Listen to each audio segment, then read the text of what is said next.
Welcome into the MPW Digital Pregame Show, previewing number 10 Ole Miss at number 18 Auburn. Today's show brought to you by Walk-On's Sports Bistreaux. Number 10 Ole Miss back on the road Saturday for another Southeastern Conference showdown. The Rebels now 6-1 overall, 3-1 in the SEC. After a 31-17 win over LSU, are set to face number 18 Auburn Saturday at 6 p.m. at Jordan-Hare Stadium in Auburn, Alabama. The game will be broadcast nationally on ESPN. Auburn, meanwhile, is 5-2 overall, 2-1 in the SEC after beating Arkansas 2 weeks ago in Fayetteville. The Tigers enjoyed an open date last weekend. Auburn has losses at Penn State and to top-ranked Georgia and wins over Akron, Alabama State, Georgia State, LSU, and the aforementioned Razorbacks. Today on the show, we'll break down X's and O's with MPW Digital's resident football expert, Pete DeWeese. We'll talk about the week in the SEC with the next round's Ryan Brown. Jeffrey Wright of 92.9 ESPN in Memphis will join to discuss the Rebels and the Tigers and more. And finally, Barstool Sports' Ben Mintz. We'll talk about his weekend in Oxford and the weekend ahead in the college game and the NFL from a betting perspective. But first, a word about Walk-Ons. Walk-On's Sports Bistreaux puts everything they've got into bringing you game day with the taste of Louisiana. Dig into their mouth-watering Louisiana cuisine like po' boys, gumbo, and voodoo shrimp, plus fan favorites like juicy burgers and fresh salads, quality fresh ingredients you can't help but crave. Coming soon, just next month, just in a few weeks actually, Walk-On's Sports Bistreaux, more than a restaurant, 1737B University Avenue in Oxford. And Walk-On's Sports Bistreaux also creates an environment that fosters growth and belonging for all, where the team is bigger than the individual, where they exceed expectations and positively impact every community they serve. Think you have what it takes to bring people together and provide a memorable game day experience? Again, go to 1737B University Avenue in Oxford or 720 Highland Colony Parkway in Ridgeland to join their team today. If you're looking for a place to watch this weekend's games, absolutely recommend 720 Highland Colony Parkway in Ridgeland. That Walk-On's location's absolutely fantastic. Great bar, great food, lots of televisions, great environment. You'll absolutely love it. You'll make it a habit as you enjoy football season and basketball season rolls around. The World Series this weekend and so much more. You got Ole Miss and Auburn at 6, Kentucky, Mississippi State at 6, Florida and Georgia in the cocktail party at 2:30. There's just a lot of great games on this weekend. Highly recommend that you head over to Walk-On's Sports Bistreaux in Ridgeland to enjoy the games. All right, let's get into Ole Miss and Auburn. Big game Saturday night on the Plains there in Auburn. Pete DeWeese is our resident football expert. He broke down what to look for from an X and O standpoint. I think you'll enjoy it. Here's Pete.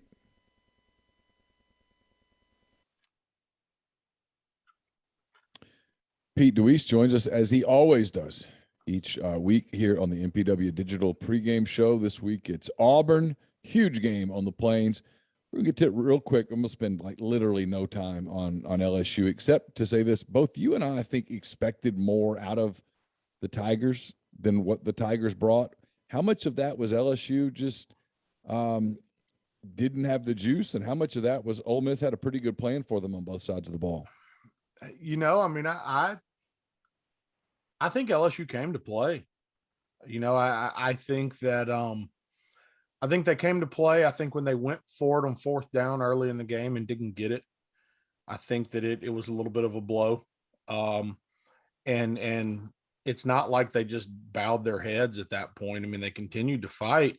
But what you saw was arguably, for the second time maybe this season was Ole Miss they just kept fighting, right? And not that they haven't, shown some of that early throughout the year.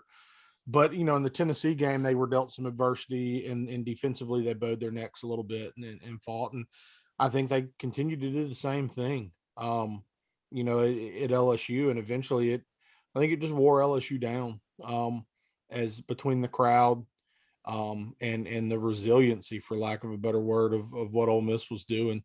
I think it got on them a little bit. I think it's a really good word, actually. I was talking about this with somebody today, and we were talking about how, Kiffin, because of his Twitter persona and because of his, his dress and all his stuff, right? He's like, sharp and his sunglasses and all that. So he has a little bit of a pretty boy, California laid back personality or reputation, I should say. Yet his teams, and I've watched now, as you have, Ole Miss play 17 games under Lane Kiffin, and they've lost a few games and they've gotten popped a couple of times. But I've never seen them lay down. His teams fight. They really do. They have like a street brawler reputation, and you see it more and more. Like, it would be almost interesting, Pete, to go back and watch the first game when they played Florida last year compared to now, and just the personality that they've taken on. There's a lot of fun on the sideline and the stuff with the fire hose and all that, but at their core, they're kind of fighters. I think that they're the culture in that locker room, and I'm not in there, so who knows? I could be wrong. But you're right. I mean, you watch them, the way they seem to interact, whether it's a video from practice or it's a guy, Hess on the sideline with the fire extinguisher and the whole deal. Like, they there's energy in what they do, right?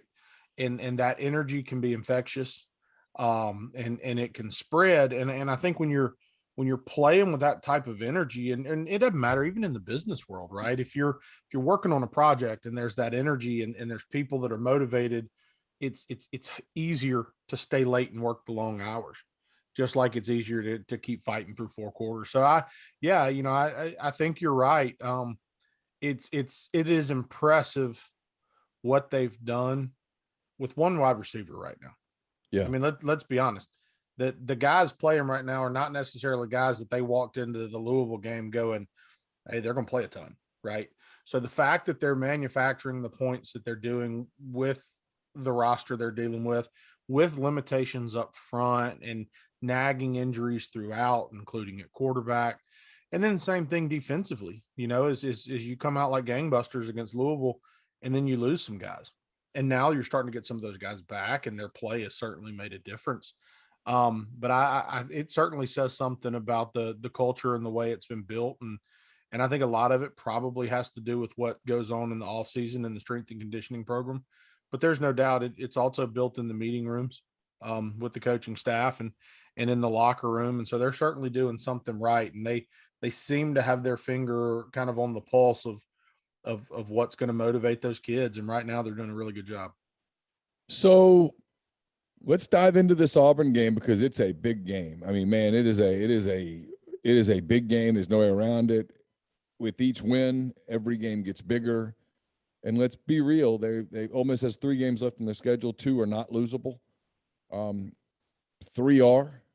And I think of the 3, if you were to rank them in order of losability, if that's a word, this one's number 1. If Ole Miss wakes up on Sunday morning 7-1, 4-1 in the league, I'm telling you, they're a playoff contender at that point. And so it's how do you navigate your way out of Jordan-Hare with just one more point?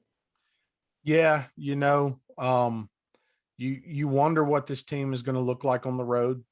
You caught Arkansas at home. You caught LSU at home.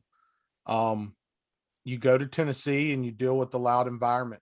You go to Alabama and you don't handle it. Now the difference is there, but you're Auburn, big crowd. It's a fun stadium to be in. It's a good atmosphere, and Auburn's a good football team. I don't know how good they are, and I don't know if they do either. I think they're different than maybe anybody that Ole Miss has played up to this point.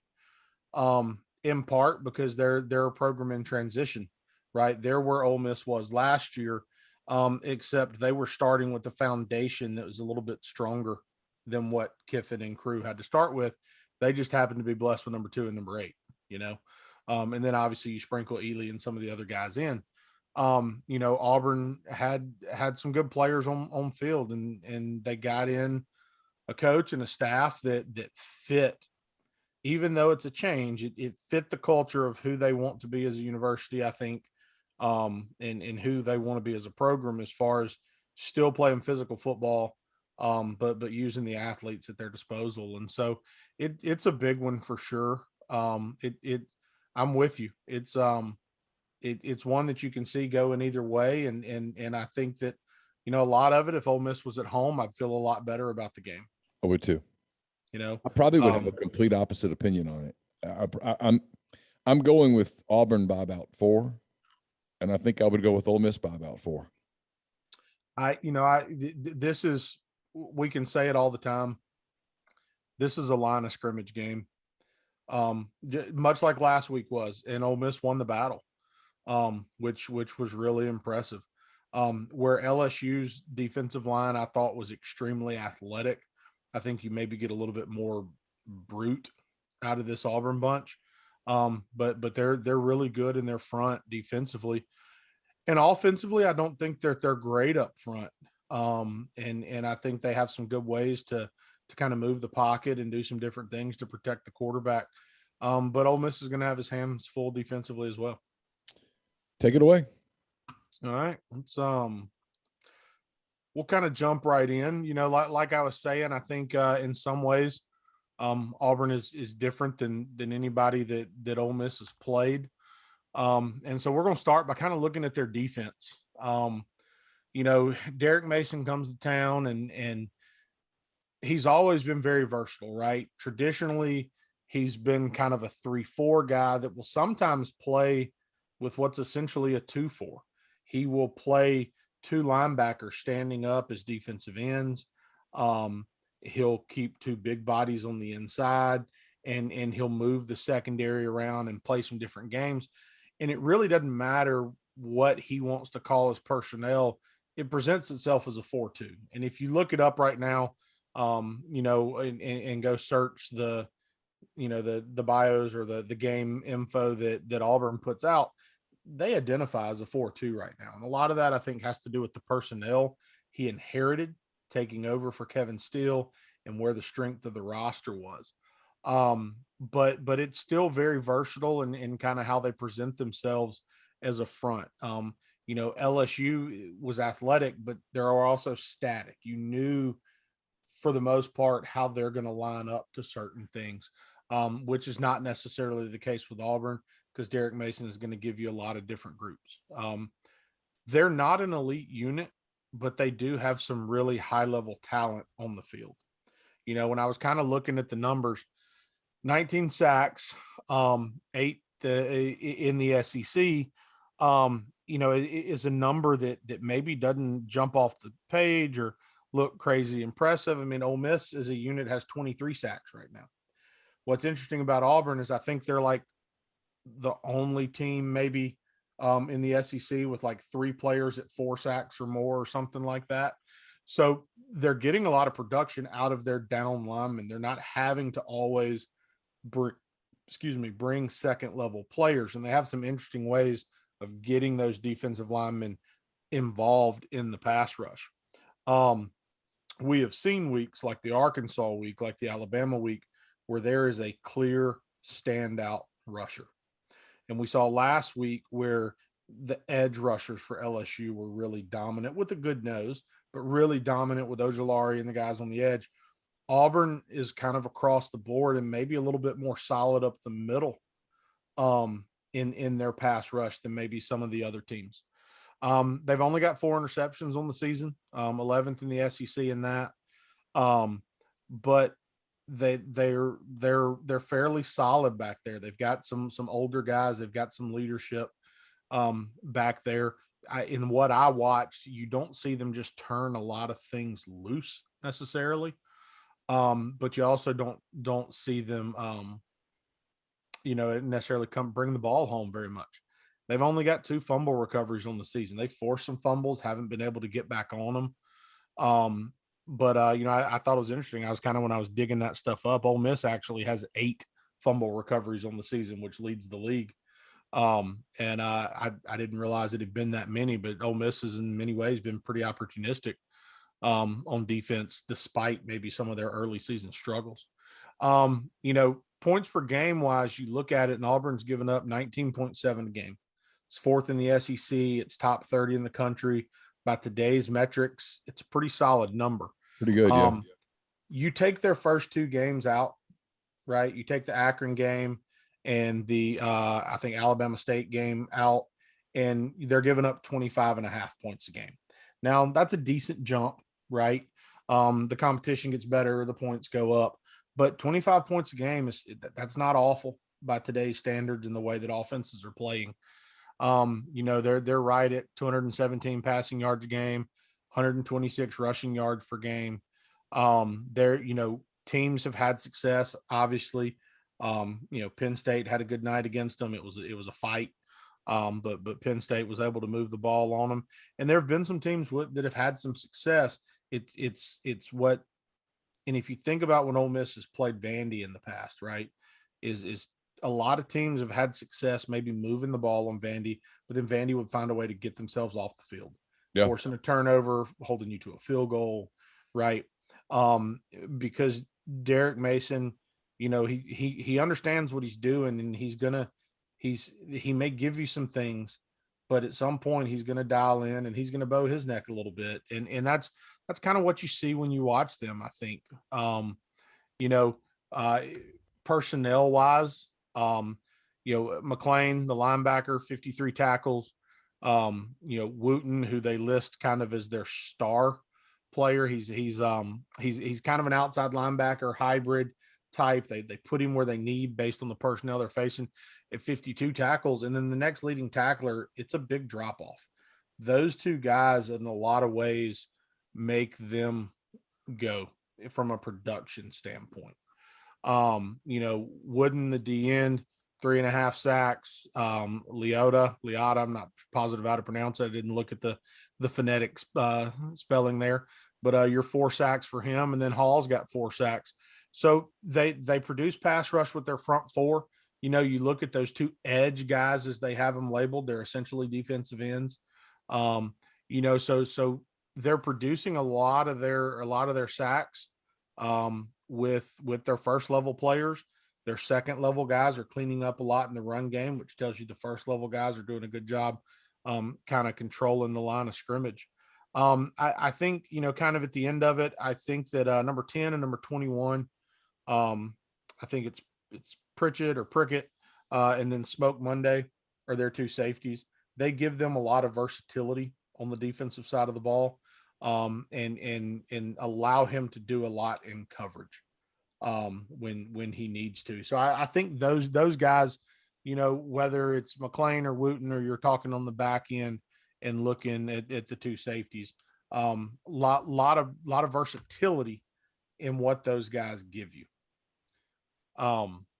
So kind of where I wanted to start was to show you some of the different ways that Derek Mason can align his defense. Okay. And I'm going to show it to you against just a base 2x2 formation that Ole Miss uses a lot. Okay. Typically he is a 2-gap style defense. Okay. So what that means is that one or some or all of his defensive linemen are going to be asked to be responsible for 2 gaps. And so it's a technique that, some people believe wholeheartedly in, other people avoid it like the plague. And then there's those that use it in bits and pieces. And that's kind of where most of the college football world lives. In order to be an effective 2-gap defense, you have to be really strong in the middle. And he inherited kids at Auburn that give him the ability to do that. They've always been able to recruit those guys. They have always been able to recruit those guys. They've got them now, But when you look at it, anytime you see a player that is an outside leveraged defender, so like if this defensive end is on the outside, okay, he is typically going to be a 1-gap player. He is responsible for this outside gap. The only time that is going to change is if they either slant him inside, where again, he's a single gap player, or if the offensive lineman were to block down and leave, and he works a squeeze technique where he now replaces him to plug that gap. It's a single gap responsibility. It doesn't require much block recognition. You can be a little bit more aggressive. When you get a player that is in more of a head up technique, which is where you'll typically employ a two gap system, you're now asking, in this case, the nose to read the block of the center. And that block and the technique that he uses is going to tell you how to respond and where your gap should be. Okay. So he doesn't necessarily have a specific predetermined gap on every play. He's going to read this, like I said, the block of that center.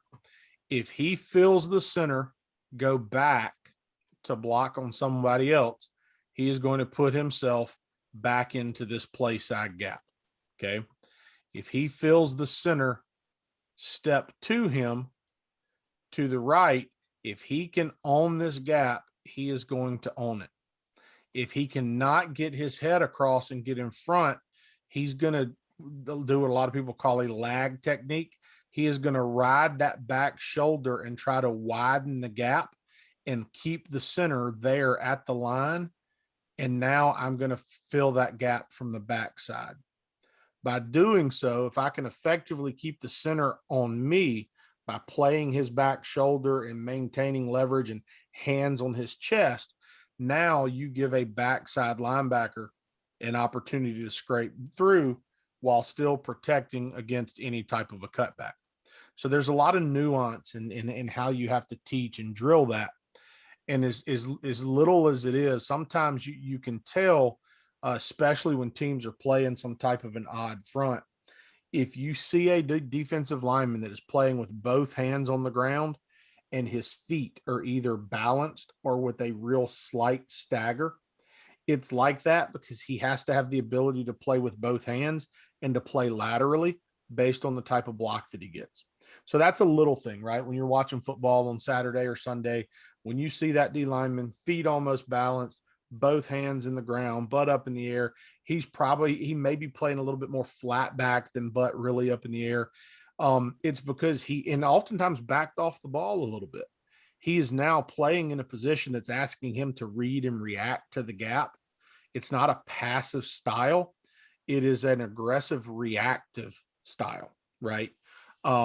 When you see guys that have 1 foot much further back, one hand is on the ground, butt is up in the air, those guys typically have been given one responsibility. They know how they're going to attack their gap and nothing has to change. You understand, hey, guy blocks out, I have to fight pressure with pressure. Guy blocks down, I'm squeezing off his hip.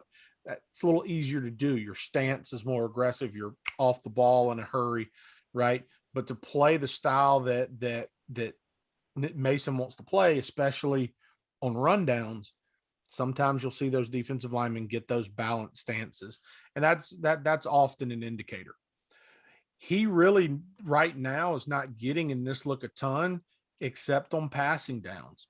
And when he does, he often actually, instead of replacing this with the linebacker, he leaves his primary defensive lineman on the field and he brings him down into a plug position where he's standing at or near the line of scrimmage. And all they're doing is they're using their same 4-man pass rush games, but because he's standing and has the ability to kind of present himself late, to start back, to walk up, to stack behind that nose, to work a twist, it can kind of hide some of the tendencies. It's a way to, if you have a good feel for how offensives are using their protections, it can help you, attack protections a certain way. So in the LSU game, for example, you saw a lot, number 29, one of their defensive linemen that typically plays inside as a defensive tackle. You saw him back here a ton. And sometimes he's right behind the nose. Sometimes he's walked up on one side of them, but they did a real nice job generating pressure against LSU where the nose would fight here. He would be here. So they're essentially, I'm attacking the inside shoulder of the guard. I'm attacking the outside shoulder of the guard. And as the center fights to work over the nose, he would now come back behind him and find the pass rush lane. Okay. Sometimes when you watch defensive line play and you watch guys rush the passer, a lot of times the stunts and the twist and the things you do, they're very choreographed. They're drilled, they're scripted. But when you're really well coached and you're comfortable in what you're doing from a scheme standpoint, um, defensive linemen also learn to play off each other, and they learn to work what's called a natural. Okay. So that the idea is if this linebacker has been told, hey, you've got this guard, right? And he feels the nose getting pushed across his face, it makes no sense for him to stay in his gap. So the natural thing to do now is to replace the nose and take the window that he's just vacated. So what I'm not sure of sometimes when I was watching, like I said, like the LSU game, for example, when it's a called thing, when it's just a natural reaction to what's happening in front of them, but they do a real nice job getting in this odd front, in passing downs, and using again their defensive linemen because it speaks to their athleticism, right? When you have defensive linemen that are strong enough to play on the interior, but can also back up and do some different things. It really shows you, how athletic they are. From a coverage standpoint, he will be aggressive. He will play man to man, but kind of as a starter until he really starts to figure out, I think, where you are, unless he just feels favorably about his matchups. He plays a ton of cover four principles. He's going to keep these corners in a position to protect against the deep ball, and these safeties are going to be a little bit more active in being aggressive downhill players. Okay. He will get into some stuff, like I said, where he'll come down and be more aggressive. Maybe he's coming off this side with the blitz. So maybe this safety is down and now he's getting into some cover one principles where you're playing a lot more man to man. But typically, what you see a lot of times out of him is, unless it's a third down and he has a specific package that he wants to work, you see a lot of cover four principles. Okay. They want to eliminate.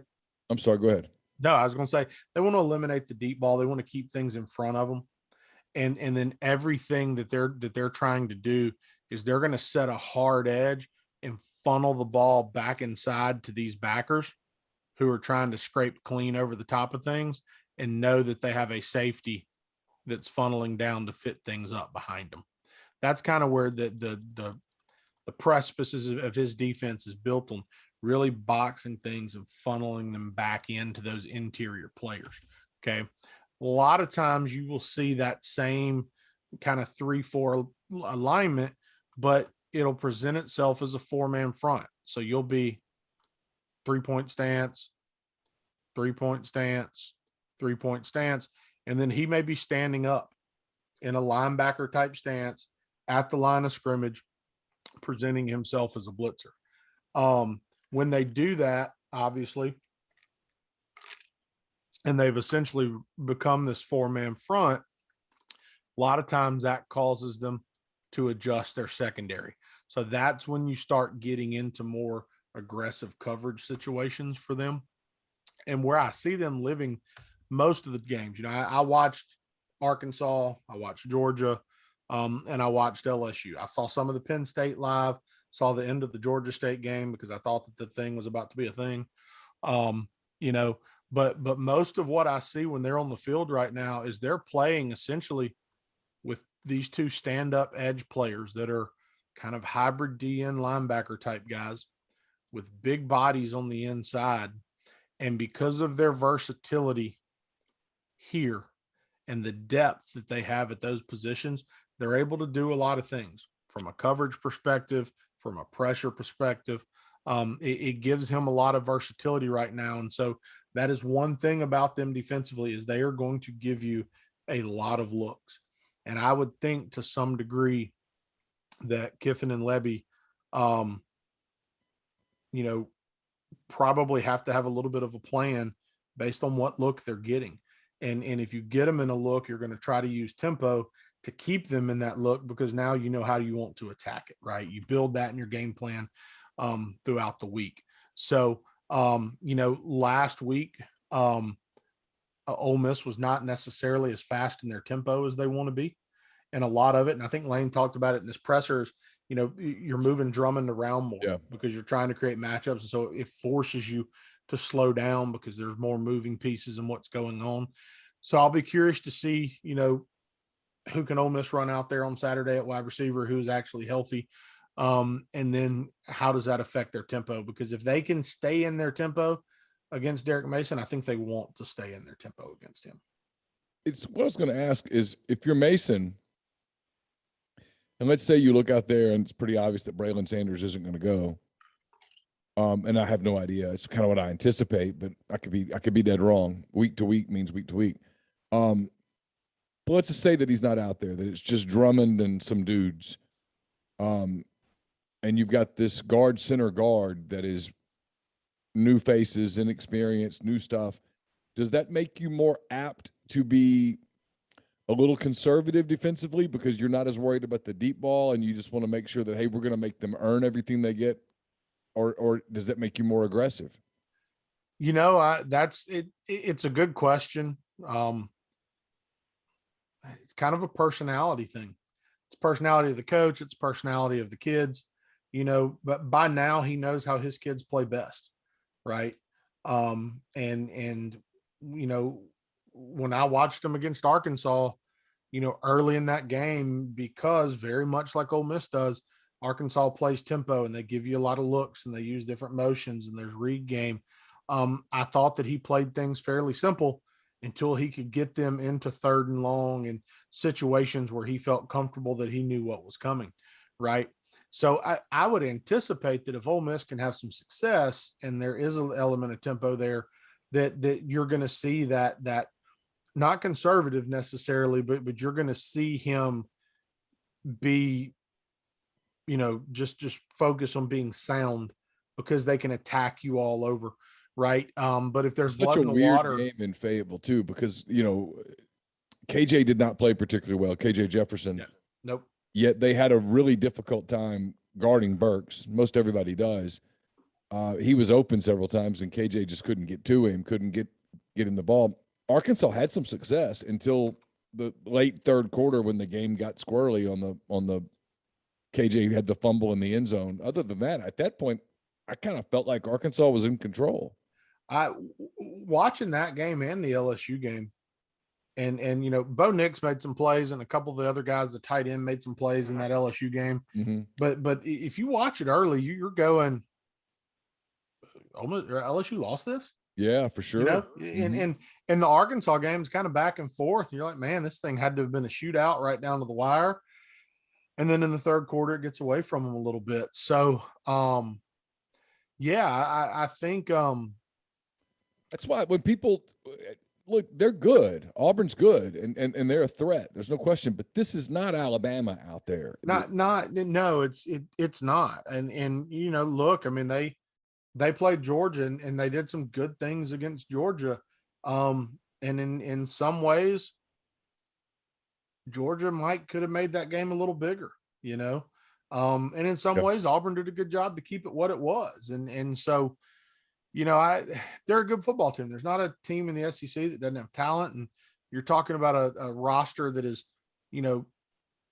themselves, I think, as a university would tell you they've underperformed, hence the reason Gus is gone. Right. But there's still talent on that roster. I mean, that's one of the things when I'm looking at stats and stuff, as I prepared for this, I forget how many Georgia guys are on that roster, and I mean, it is absolutely loaded with Georgia guys and their kids, some that I coached against and kids that can flat out play, and defensively, they're good. They're still finding their way. Offensively, when they get going, they're really good, and give people a lot of problems. And I think early in the season, I mean, if they could go back and replay that Penn State game, I don't know if it doesn't look different. Yeah, I'm not a full Penn State believer by any means. I think they're a good football team. I don't think they're an elite football team. They got away from their run too much against Penn State. They did. I agree. But I think they go back and play that game. There's nothing that says they can't beat them. And so, I just think for Ole Miss, it's literally every week, it's going to be the same conversation is how healthy are they?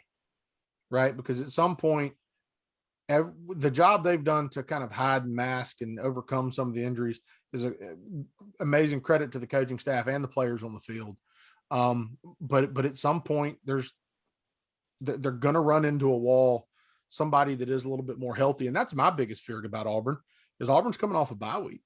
Yeah. Right. They rested up. Jarquez Hunter was at the Neshoba Central game last Friday night in Philadelphia, Mississippi, resting probably for the weekend, or knowing what little I know about him, probably went fishing or hunting on Saturday. But, that those kids they got some extra prep in for Ole Miss. They got to work on things that maybe they haven't been doing great. And they got in the training room and they got to rest their legs and get healthy. And right now, that's just not where Ole Miss is. And that, as much as maybe some talent might be, and I don't want anybody to think that I'm saying Auburn is just these world beaters and they're going to beat the hell out of Ole Miss. It's the fact that they're going to come into this game at home and healthy. If this were an NBA game, you would call this a schedule game. You would call this a schedule loss, and sure. You're trying to overcome a schedule loss.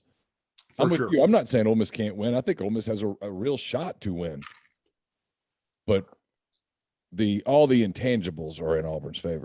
They are, and I think if the Ole Miss offensive line can continue to play well, and they can keep number 2 upright, he's going to give you a chance because he is a special player. Defensively, Ole Miss is they'll have their work cut out for them. There's some of the things that I see Auburn do, and I think I don't want to say it plays into Ole Miss's hands, but I think that there are things that Auburn does that the style of play fits what Ole Miss needs. The big thing about them is that, the spread offense in a lot of ways became in vogue because everybody was like, oh, you got to defend the whole field. It's all 53 1/3.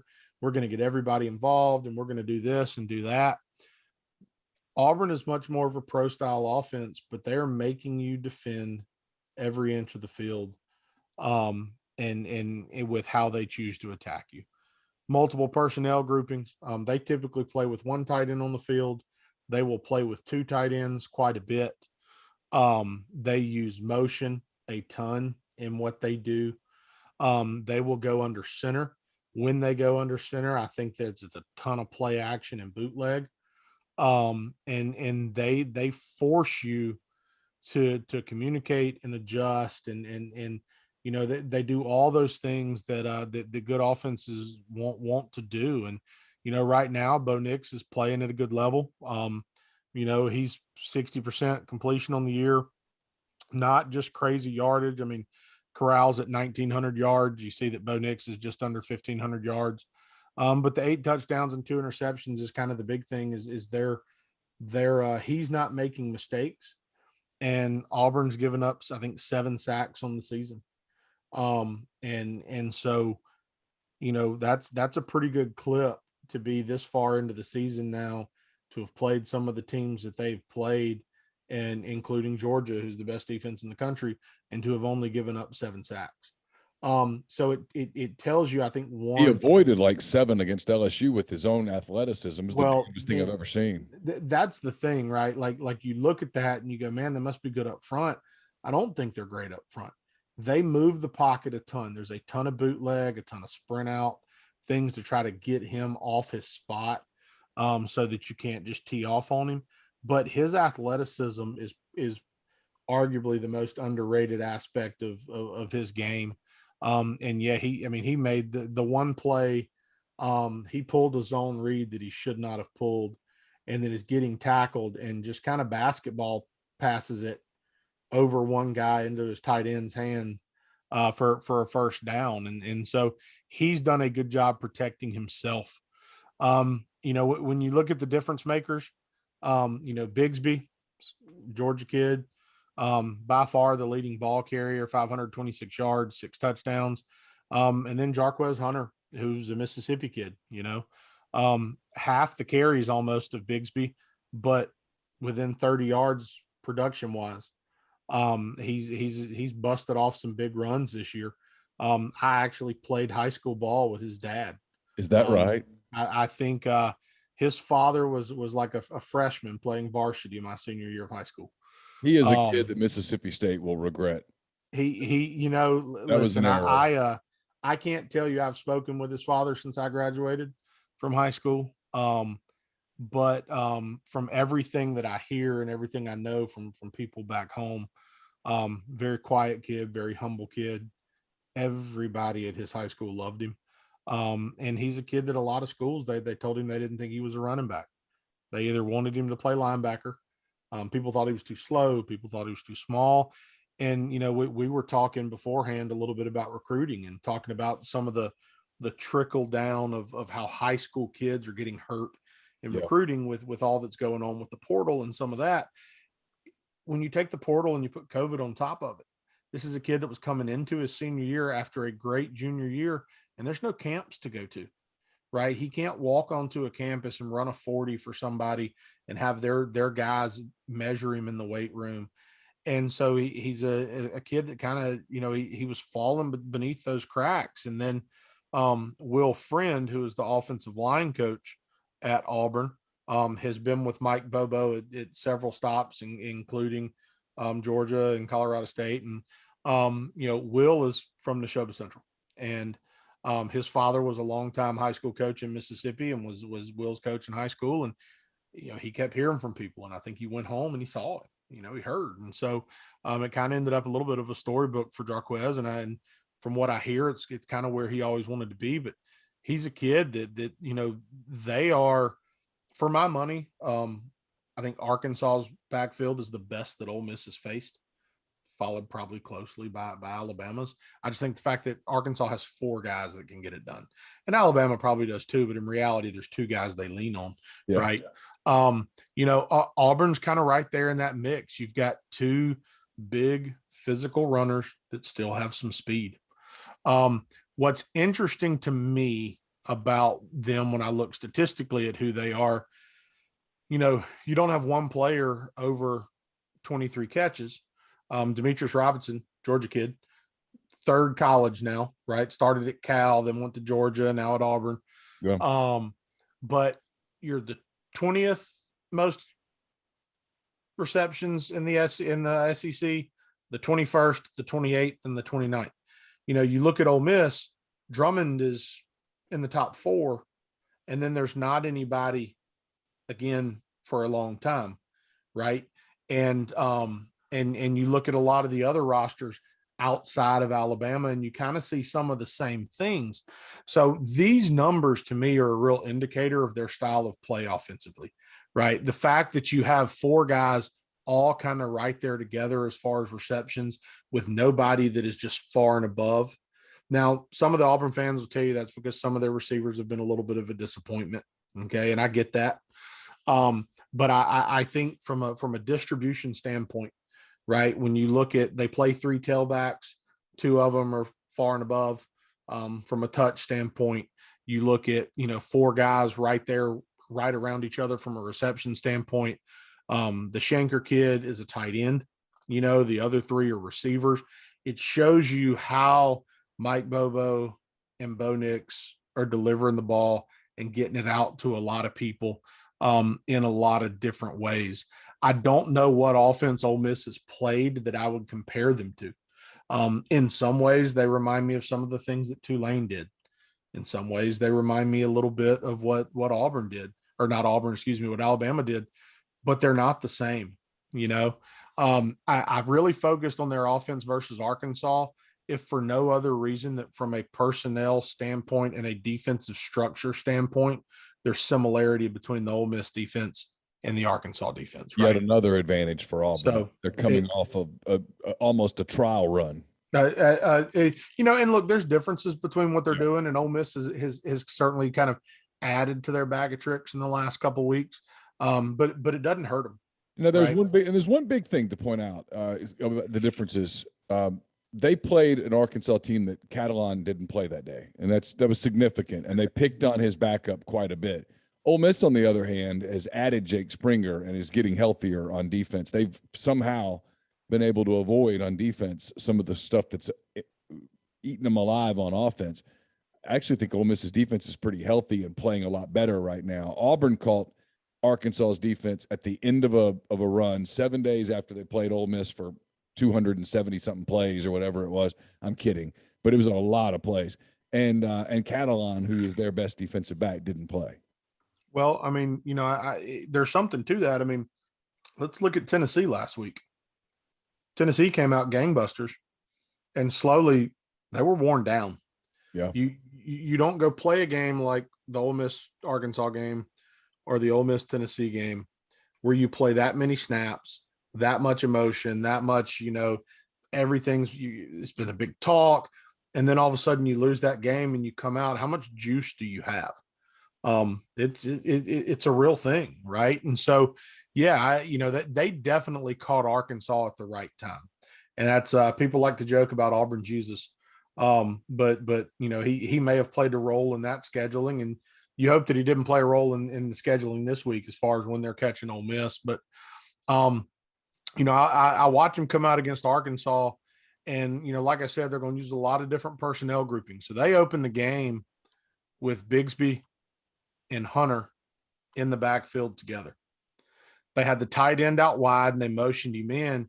And what they did was they went with the little zone concept, just a little inside zone, which they run a ton of inside zone. They use the tight end that motion to dig out the defensive end here. They have Bigsby here getting the ball, and they brought Hunter across to block and seal anything off this edge. So they've presented a nice little 7-man blocking scheme, simple inside zone. And on the outside, they gave him isolation routes so that if he got soft coverage, because as you motion, something has to change with the defensive structure of this and the safeties based on the style of play that Ole Miss and Arkansas both play with. So for Arkansas, when you see that safety roll down and the corner giving cushion out wide, okay, it was an easy throw for Bo Nix to pull up and throw a little 8-yard out route to start the game. So they do a lot of things like this that give him real simple decisions paired with something real safe, right? And they just let him operate, and they trust him now. And I think maybe more so than what you saw when you watched Auburn last year. And obviously it's a different staff and a different offense, but I think that even after that Georgia State game coming into that LSU game, they didn't call that LSU game with a lot of reserve. They called the game to go win it. And I think it's because they do have a lot of trust in who Bo Nix can be. So, there's a lot of little things like this. They love changing the strength by motioning a tight end across, doing some different things like that. And they will present that in a ton of different ways. This was one of my favorite things that I saw from them on film, and it reminds me of something that Ole Miss does, sometimes successfully and sometimes not. Ole Miss will take these receivers and they'll actually block on the perimeter or run everybody off just by showing vertical routes. And the quarterback typically will look this direction and the tailback will just leak out. And it's just kind of a safe way of running a screen without having to go sacrifice any linemen to the screen. Well, what Auburn actually did was they used it to get into a bootleg situation. And I don't recall ever having seen it done like this. I'm sure somebody's done it. But I thought it was nice. He took the snap, took one step drop like it was regular pass, and then he just rolled out. They used an extra tight end out here to help set the edge. And then they got the tailback out in the flat. Now, Oklahoma has a different version of this that I've seen them use several times, where, they typically put the back here and he'll release from there with this tight end kind of helping pin things on the bootleg. But in old school football, when you run a bootleg, typically you would fake run action this way and pull a guard to set the edge. Well, in the modern spread football era, teams are starting to use these outside receivers now to come and help set that perimeter. So they just gave him again. They love getting Bo Nix out on the edge, sprint outs, bootlegs. He'll throw from the pocket, but you are going to see a ton of pocket movement.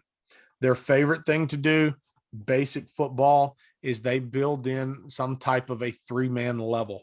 They'll put a player in the flat, a player on some type of an intermediate at about 10 yards, and then somebody that is trying to lift the coverage off of the defense.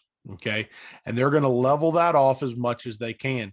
If you're playing some type of a man-to-man, they're going to bring this player from across the formation to make sure that man-to-man player is having to run through all the trash to cover him. You also isolate this one-on-one. And if you have the right kid there and he's got a chance to win, it can be a big play for you. From a zone beater concept, it's a traditional way to combat cover 3 defenses, because cover 3 rules would dictate that he has to go cover his third. He's going to get into his third. Whoops, excuse me. Free safety is going to go get into his third. Now I have to be the flat defender and I have to make a choice. Do I stay underneath and force the short throw? Or if I'm aggressive on this route and I don't feel the depth of the route behind me, I find that kind of nice little honey hold right there behind the coverage. So it's people have been using these type of flood concepts for decades to attack cover 3. And Auburn has about, in the 3 games I've watched, I've probably seen them do it 7 or 8 different variations of getting to the same levels, the same concept, but from different motions, different formations, but almost always moving the pocket because they want to get Nix out of the pocket. They're not going to let him be a sitting duck. Okay. One of the things that they really like to do is they will put the formation into the boundary. Okay. They will take this bunch and they will put it into the short side of the field. They'll do it in the run game. They'll use it in their play action. Against LSU, they did this a ton. And then they would take this guy and actually motion him back across and get him out again in the play action game. Okay.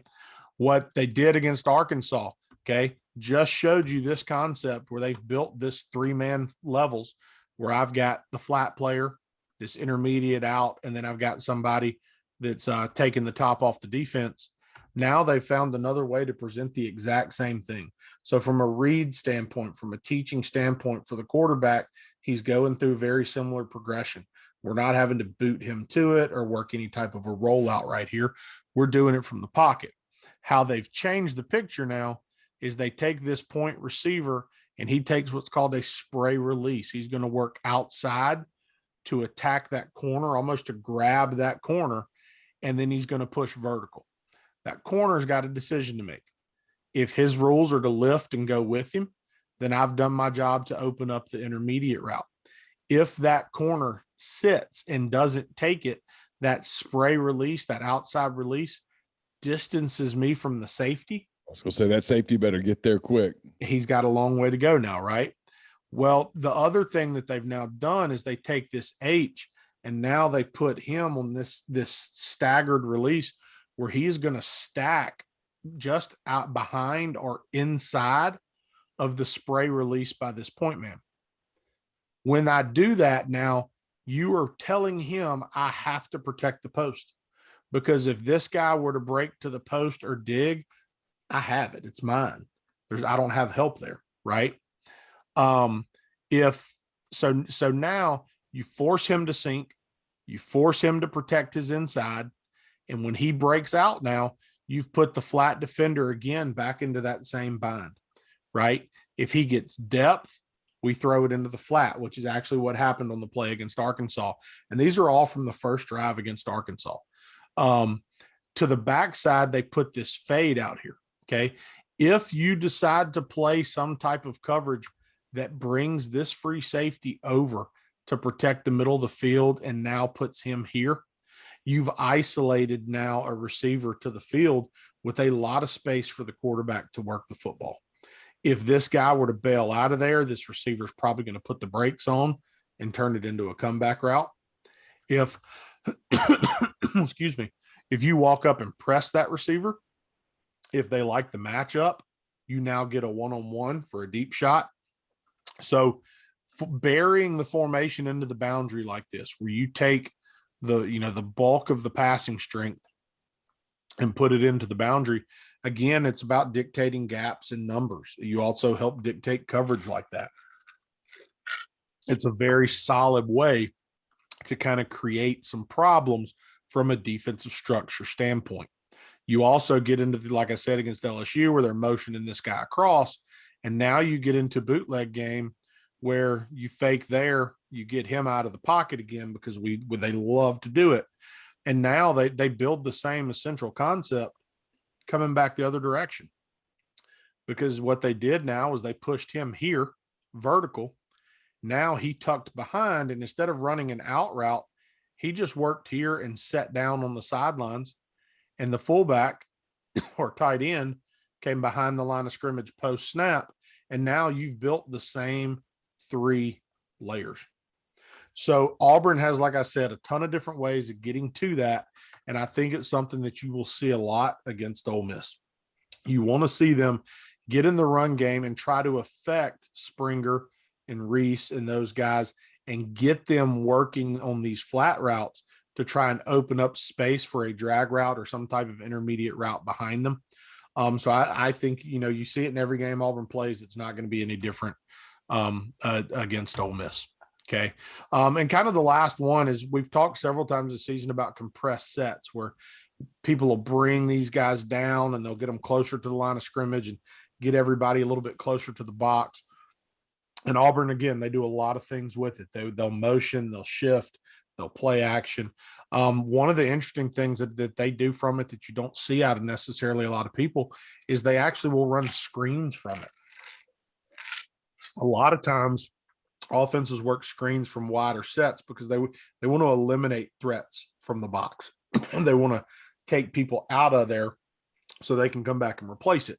Auburn's does it from compressed. They against Auburn, against Arkansas, they came out, they started the tailback on one side and real quickly moved him to this side. Moving the back late like that can do it can have multiple purposes. Okay. Real quickly, boom, he shifts. Sometimes a defense is slanting or they're setting their front to where the back is. So you move him, all of a sudden, defense has to make a choice. Are we going to try to change things? Are we going to live with it? And now how does it affect how I fit the ball? The other thing it allows you to do is hide alignment, right? So now when he makes this shift, he lines up just a little bit wider than he normally would. And he does that because he's trying to get an advantage to get as wide as he can, as fast as he can. If you line him up there pre-snap and he lines up outside that tackle almost, they're all going to see it and they're going to know, hey, here he's swinging into the flat. Here it comes, right? But you move him late and he's over there, boom, and he's barely even settled, still bouncing. You get him out of there before guys have a chance sometimes to recognize things.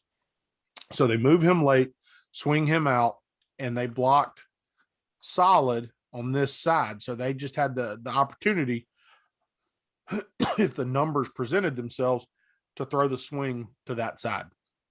On the back side now, they worked a traditional tunnel screen where they showed pass set and then they leaked bodies out in front. So again, for Bo Nix, it's a very simple decision. Do I have the numbers advantage to my tailback? If I do, get it to him and let him go. If I don't, I'm going to get depth and I'm going to come back and I'm going to let all those linemen get out in front now and I'm going to throw my tunnel back underneath. They do a lot of little things like that to get into their screen game. A lot of little shifts and motions like that, like I was saying, to get into their play action game.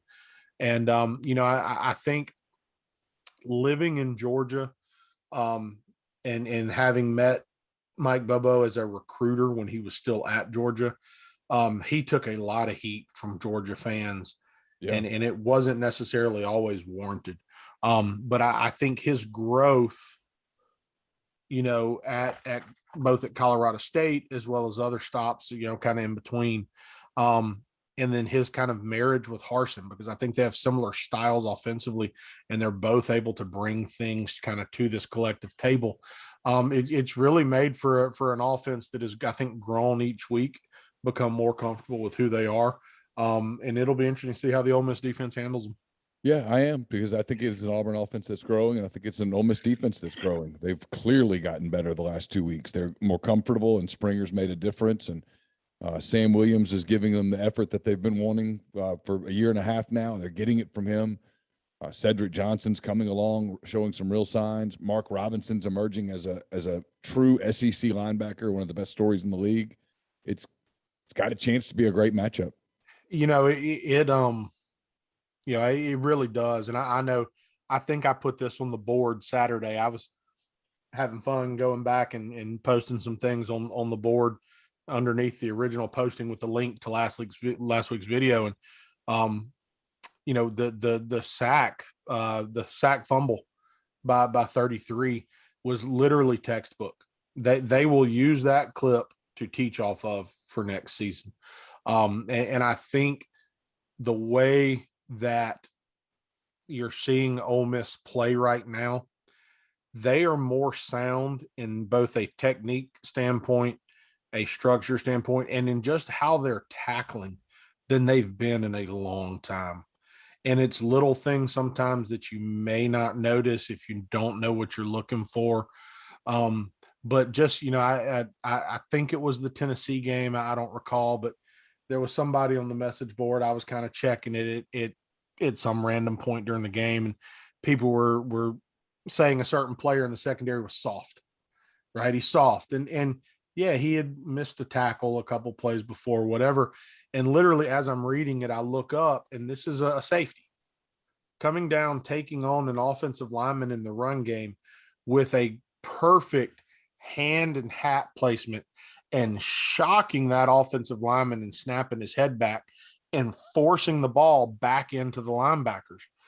And I'm like, buddy, if you think a missed tackle makes you soft, because what I just watched that 210-pound kid do to the 310-pound, like, a coach is raving about that Monday in the meeting room, and there's so much more of that now out of this defense. And it's, Durkin, Partridge, Joyner, call it who you want, right? Give them all credit, buy them all a bottle, because are they the best defense in the SEC? No, but their growth and the way they're playing right now, there was a lot to shake your head about in the Arkansas game, but even then you could see signs of things, and you've been able to see those really signs well that day. And sometimes you got to tip your hat to the other team. Yeah. But, we talked before the season about how if this defense could become a middle-of-the-pack defense, that they had a shot. Yep. And they're kind of there right now. And so it's, if you look up in the league, forget the country because that's too many variables. Their defense is kind of middle-of-the-pack-ish right now, and it's trending up. They're playing with confidence. If you get the group that showed up last Saturday to play like they played last Saturday, they're above middle of the pack. Yeah. And if that happens, Pete, boy, it's they got a real shot Saturday night. It really comes down to that. It does. Look, it's going to be how healthy is Ole Miss on offense, and if the defense can continue kind of their growth. Look, I watch Auburn. They don't blow you away at wide receiver. Bo Nix is either going to make a crushing mistake, which was the story his first 2 years of, at Auburn, or he's going to keep doing what he's been doing outside of the Georgia State game, and he's going to find ways to make things happen, and then they've got two kids to hand it to that are good backs. So Ole Miss like to play a complete game defensively, and then, offensively staying on the field and not getting in a lot of 3 and outs and being able to protect some things. I'm a little worried about Ole Miss running the ball successfully against them without having to use Corral's legs all the time. If they can do that, Ole Miss can go win this game. Should be a fun one. Really appreciate your time. I'll be probably watching you on the board some on Saturday night. We'll watch to see if some of those things that we're talking about come to fruition, because they have every single week. So, hey, I really appreciate it. I know people have loved it. So thanks for being a part of us. Talk to you soon. No problem. Glad to be a part. Take care. Always fun to talk to Pete. Been doing that every Wednesday night the entire football season. I've learned a lot. I hope you have as well. I've been talking to Ryan Brown every week as well. Go around the SEC with him. A lot of Ole Miss and Auburn talk coming up in the segment you're about to hear. We talk about Mississippi State, Kentucky, a little bit about Missouri and Vanderbilt, and a little bit about Florida and Georgia, and maybe why that game is so stubbornly sticking in the 2:30 window. So here's Ryan Brown of the next round.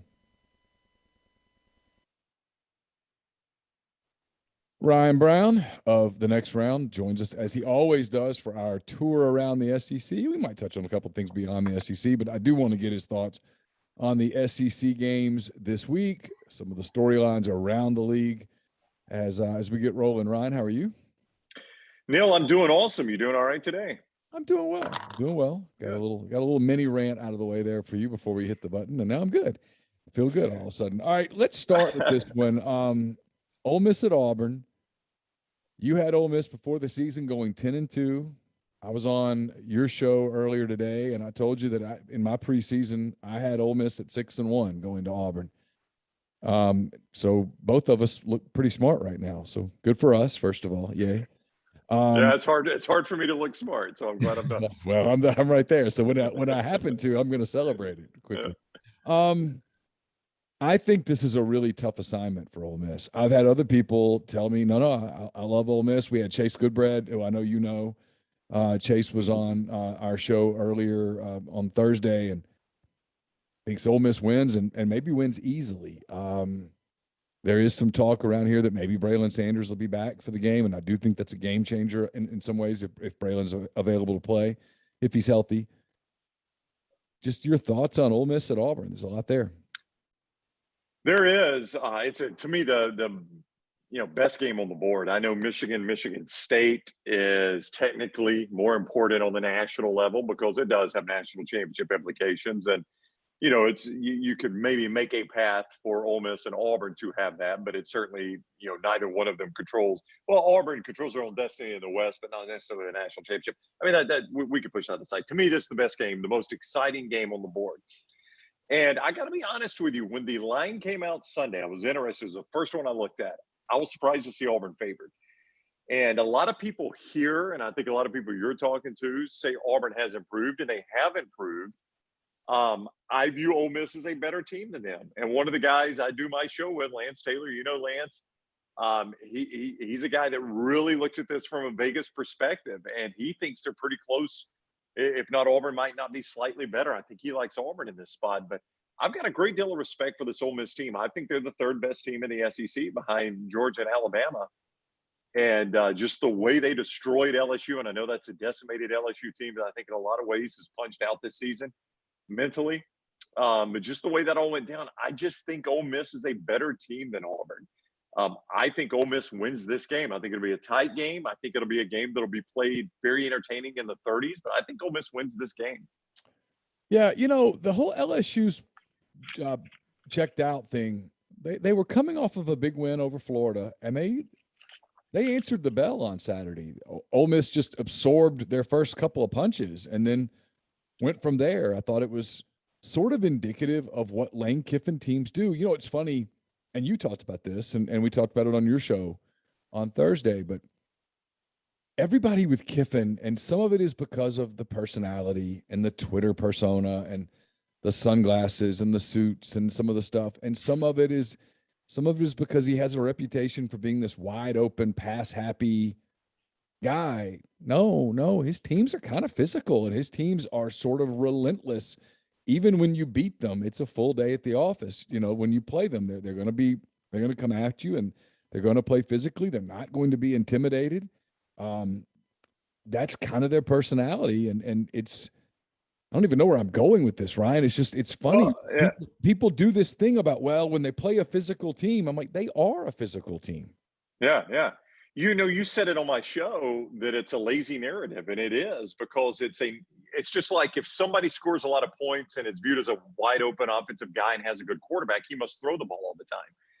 Well, you just have to ignore that Lane Kiffin literally ran Derrick Henry in the ground in Alabama. I don't have the number in front of me, but I think Derrick Henry, I'll pull it up, Neal, because his workload, I mean, in his time at Alabama, Derrick Henry's workload, his last year, the year he won the Heisman, was incredible. So Lane Kiffin has never not run the football. I mean, that's just stupid of people to say. Derrick Henry had 395 carries the year he won the Heisman. 2,219 yards. He averaged 5 yards per carry. He averaged 26 attempts per game. That's one running back, 26 attempts per game. the Lane Kiffin has never not been a run guy. You go watch, even when he was first a head coach at Tennessee, go watch those teams play. They were a run team. So I've never understood where this narrative came from. Is Lane Kiffin a creative offensive guy? Absolutely. Do his quarterbacks play well? Yeah. Does he create ways for his quarterbacks to get easy yards? Absolutely he does, with great schemes. But he's not just some throw it all over the field guy and run only when necessary like Mike Leach. His offense is based on a physical run game. It's what makes the passing game work. And that's why I'm with you. I've never understood that narrative about him. I don't think Nick Saban would have hired him in Tuscaloosa. No, if that weren't who he was. I think the narrative comes from the part of the story where the Hugh Freeze Ole Miss teams beat Alabama those 2 years and then gave them fits in 16 in a game that Alabama won. And Nick Saban goes and brings in Lane. I mean, nope. Am I getting my dates wrong? I'm getting my dates all wrong. He had brought, I guess in whatever. He brought Kiffin in because he saw what was happening with Malzahn and Freeze, and he goes, hey, let's bring in this guy. I'm sorry for everybody for getting this narrative right. You'll now know that we're not editing the hell out of these interviews. He brings him in under the premise of let's go fast and let's throw the ball more, yet a lot of the tempo is still run-oriented, even with Gus. Even with Hugh to a degree, although Hugh had the reputation of being pass happy in large part because they never could get the running game going. It wasn't for a lack of effort. Hugh Freeze always tried to run the ball. They just never could quite get it going along. Kiffin's always run the ball. He ran it at Tennessee, ran it at Alabama, he ran it at FAU. Last year they led the SEC in rushing. This year I think they're third in the country in rushing offense right now. It's kind of who they are, which is interesting about Auburn. Because Auburn, when I view them, and you've watched them more than I have, I view their secondary as somewhat shaky. And so if Ole Miss can get the running game going and force that secondary to defend the run, I think it does open things up for Ole Miss. Well, then now the single biggest issue for Auburn's defense as it relates to this game, and not just this game, but Owen Popo, the middle linebacker, is really, really good, has been out for, I want to say, 5 weeks. And the weird thing about it, Neal, is Brian Harsin, when he's asked about it each week, keeps talking as if, boy, he's close. It's a game time decision, maybe not. And he keeps missing games. And now it's a bye week. And now again this week, Brian Harsin saying the same thing is, we hope to have him for this game. We hope it's a game time decision. So without Owen Popo, Auburn has been a little more susceptible to the run. And I think if you went to Lane Kiffin and said Owen Popo's not playing, I think he'd feel really good about Snoop Connor and Jerry Annealy running in that game. They're good with Zacoby McClain when Popo's in there, but when Popo is not, it's not the same offense. And they've also struggled to effectively pressure the passer. And I saw a stat earlier today, and I brought it up to you in the interview you did with us. It's from Pro Football Focus College, where there's not a quarterback in the country that is better in a clean pocket than Matt Corral. Statistically, he's thrown 0 interceptions.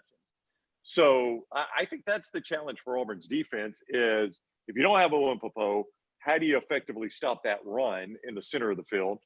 And how do you effectively pressure Matt Corral to prevent him from standing around in that clean pocket and getting off pass after pass after pass? On the other side of the ball, I know you guys visit every week with Bo Nix, the Auburn quarterback.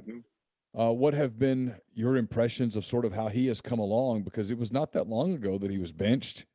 People were frustrated with him. There was all the talk about, is TJ Finley going to make his big Auburn debut as a starter at LSU? And he didn't. Bo Nix played in that game. Bo Nix, I thought, was terrific in Fayetteville a couple of weeks ago. What do you make of what he's been able to do there, and how do you anticipate his effectiveness or lack thereof against an Ole Miss defense that's clearly improving? Yeah, well, he's played his best football since he got benched. I mean, that clearly got his attention and forced him to kind of maybe reevaluate, refocus, whatever it is. He was fantastic against LSU. I mean, single-handedly kept them in that game at times offensively. They played Georgia, and you'll go look at the numbers against Georgia, and you're like, yeah, he's not playing his best football. It's a little misleading. There were a lot of drops in that game on top of the fact that Georgia's defense is just that good. And then you mentioned it, Arkansas is one of the best games, if not the best, he's had as an Auburn Tiger. So he has been fantastic. Well, fantastic in his terms. He's played his best football over the last 3 weeks. So I think you're getting Bo Nix at his hottest right now. And, it was weird, Neal. If you go watch the Auburn game, I mentioned they had all those drops, one that bounced off Shivers and led to an interception. They just didn't have they weren't in sync. And then the very next week, same team, same players, obviously different level of competition, but on the road at Arkansas, they didn't miss a beat. I mean, ball barely touched the ground. So it was just weird game to game. In fact, I know you need a bye week to get healed up. I get that. But I really, as far as the way the offense was playing, it was almost a poorly timed bye week. I think, in his most truthful moment, Brian Harsin tells you he would probably have liked to just keep going and play Ole Miss this past Saturday rather than have that bye week. Because sometimes you can lose your momentum and your chemistry in a bye week. You don't play and you have to get rolling, and sometimes you don't answer the bell exactly the way you want to, and you get behind the 8 ball a little bit and you get out of your game plan. And speaking of distractions and stuff, there's been all these rumors around Auburn this week. I don't know how much you guys have touched it, if at all. And then the stuff with Harsin and the whether he's vaccinated or not and what's going to happen. Do you typically, those kinds of things don't really impact a football game, but how much of a topic of conversation has it been in that state? There's been some conversation. The one reason we don't tackle it is because, as you well know, it quickly becomes a debate on whether or not you should be forced to be vaccinated. It leaves, how's this going to affect Auburn, to, a First Amendment discussion or whatever. So that's just, political conversation was typically the type of thing we avoid on our show. It's a weird situation that I don't think any of us could have envisioned unfolding, just 2 years ago, right? Yeah. And Brian Harsin, as you knew he would, Monday was asked about it, continues to refuse to comment on his vaccination status. I think it's hard to know how distracting it is, but here's an interesting study, because I think you're the same way. I'm frequently fascinated on the stories that college players are completely unaware of. And I'll give you a great example of that. You mentioned we have a deal, NIL deal with Bo Nix. He's on with us every Monday. We've got the same deal with Alabama receiver John Mechie, who's on with us every Thursday. And as we record this, we're about an hour removed from that interview. And it's an Alabama bye week. And for those that don't know, Alabama gets LSU next week. And we asked John Mechie, we said, look, I know, you players are kind of insulated from stories. Are you even aware that this is Ed Orgeron's last year at LSU, that he has agreed to a buyout and he's not coming back? And Mechie's answer was, I kind of heard something about that. So this is his last year. He was unaware of it. And then we asked him about, so are you even aware that Derek Stingley and Eli Ricks are not likely to play against Alabama? And he goes, no, really? His actual reaction was, damn. That's what he said. And you could tell his mind was just turning like, oh boy, this is going to be a fun secondary to go against as a receiver. So I think you've found this, Neal, over the years. A lot of times these college kids, they get so insulated and focused on college life and football, they're not even aware of this stuff. So I don't know how big of a distraction this would be right now for them, because I would guarantee you most Auburn players are even unaware this discussion's going on right now. It's funny you bring that up. Lane Kiffin got asked earlier this week for his World Series thoughts. He said, I know that you're going to think this is coach speak, and I know it's cool for coaches to say that they don't know anything that's going on. They slept on the couch. They haven't left the building. He goes, but I don't know who's in the World Series. And someone said, well, I just kind of assumed you'd have thoughts on it because of the Dodgers. And he goes, so the Dodgers are in it? And he got confused. And I finally just said, no, the Dodgers got eliminated by the Braves, and the Braves are in it. That's why the Dodgers came out. Well, he's like, oh, okay, well, I was confused. Yeah. You may remember this. It was a couple of years ago. It was I don't know if it's the Tuesday presidential of a presidential election or just the state elections or whatever. It was the Tuesday presidential election, and it was Saban, and it was 16. Yeah, I think you're right. I think it was 16, and Nick Saban claimed he didn't even know it was election. And he got killed for that because, obviously everybody said, well, you should be educating your players and encouraging them to vote. And Saban kind of had to come reel that back in. But, I legitimately believe he was unaware of that. These guys, I think sometimes we undervalue how robotic these coaches are and how they get in their own world, and it is football and recruiting, and those are the blinders that they wear. Yeah. And how these players just live college life and immerse themselves in a playbook, and they're not on social media, or if they are on social media, it's not on the same follows that we're on, and they don't know some of this stuff happens. Yeah, it's interesting stuff. All right, you like Ole Miss over Auburn? We differ on that one. For my audience, I hope you're right, because that would be It's a tough game though. It's Tough game to call. Yeah. Kentucky goes to Mississippi State, kind of in the same spot Ole Miss is in. If Kentucky can survive it, just somehow, some way, score one more point than Mississippi State, they've got 11-1 square in their sights. Yep. Can they win in Starkville? I think they can. This has been, I keep waiting for, I think I say this almost every week you and I talk about State, is there's always that one Mike Leach game where everything clicks, the offense works, and it's all the ways in sync and in rhythm, and it just looks fantastic.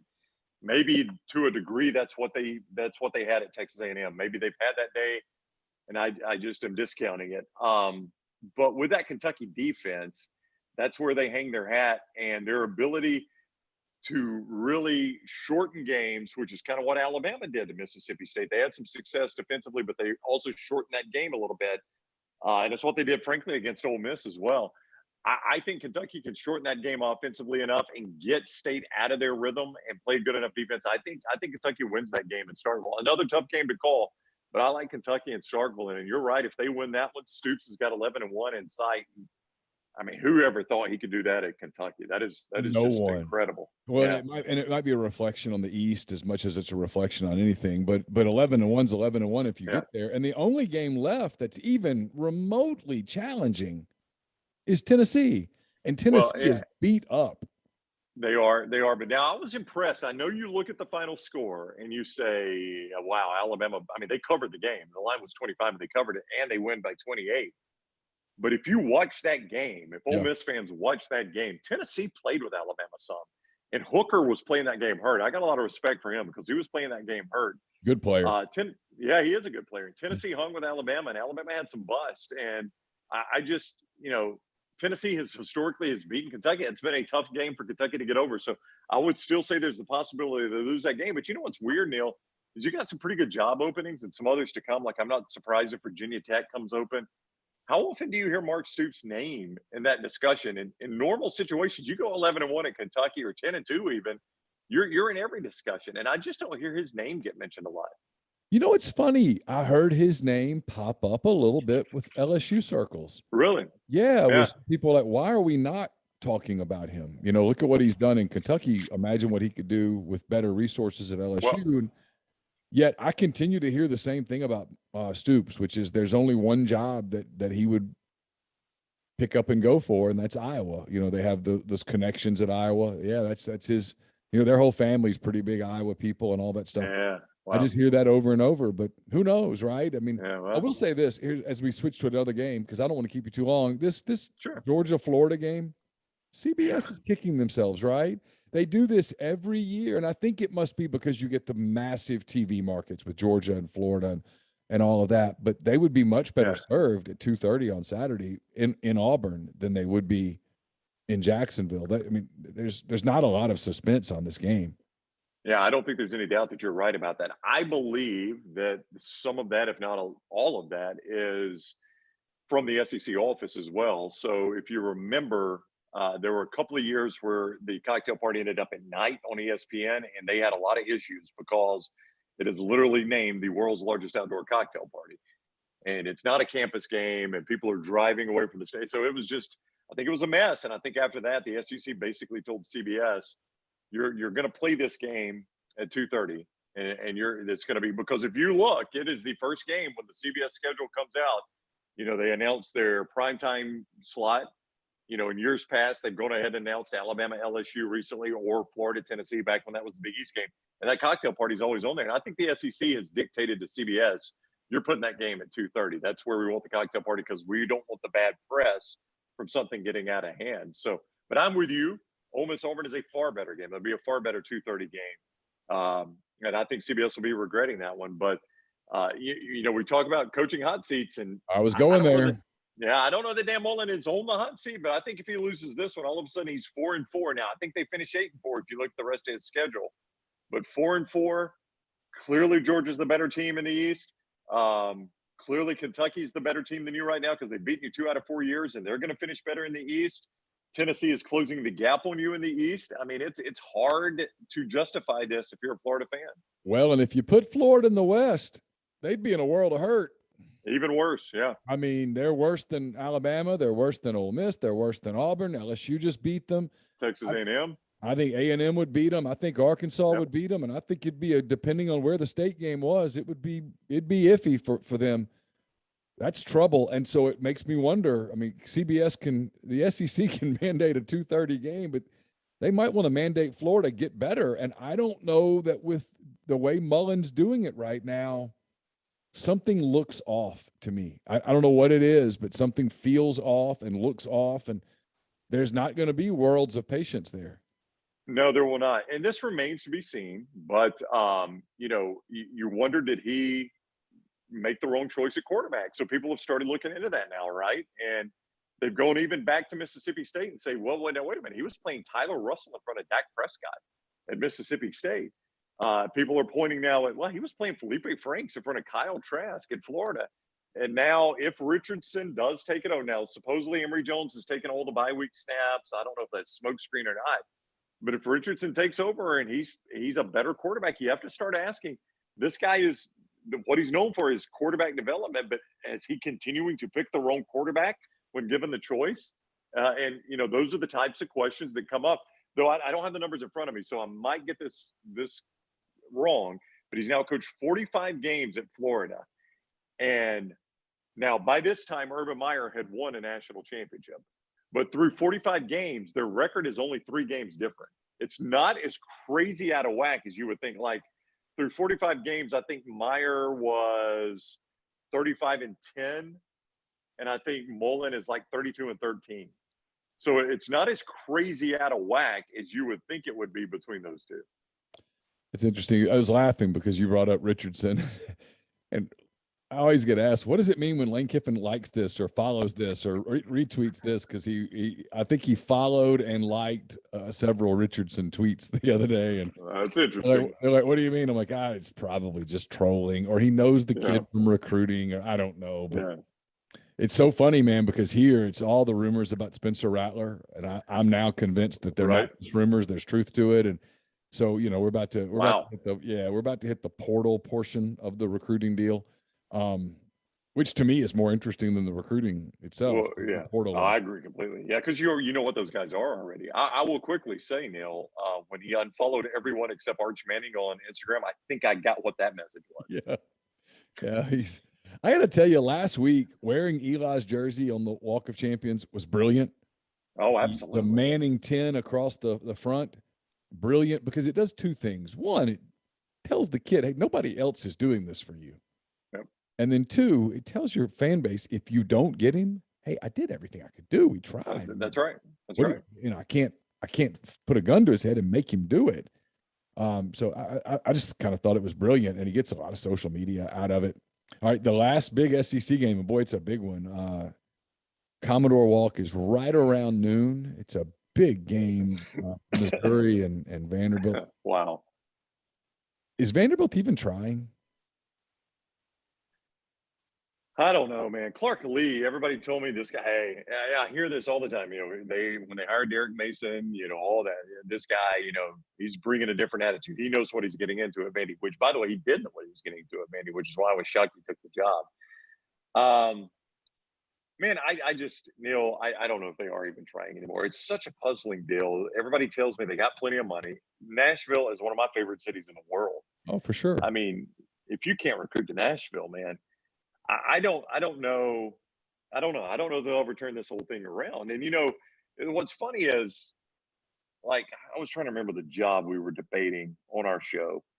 And somebody, a caller or somebody said, well, you can win at Vanderbilt. James Franklin did. I'm like, well, give me another one. Name one more that won at Vanderbilt. And people say Jerry DiNardo. Jerry DiNardo had never had a winning record at Vanderbilt. Somehow he cashed in 2 5-win seasons to get the LSU job. I still don't know how he did that. Yeah, just made them a little more competitive. Yeah, he didn't win, though. He never had a winning record. Yeah. Not one time at Vanderbilt. So, James Franklin is a statistical outlier in Vanderbilt history. Nobody has won there. And people continue to take the job, and they continue to say, well, James Franklin won there. You can win there.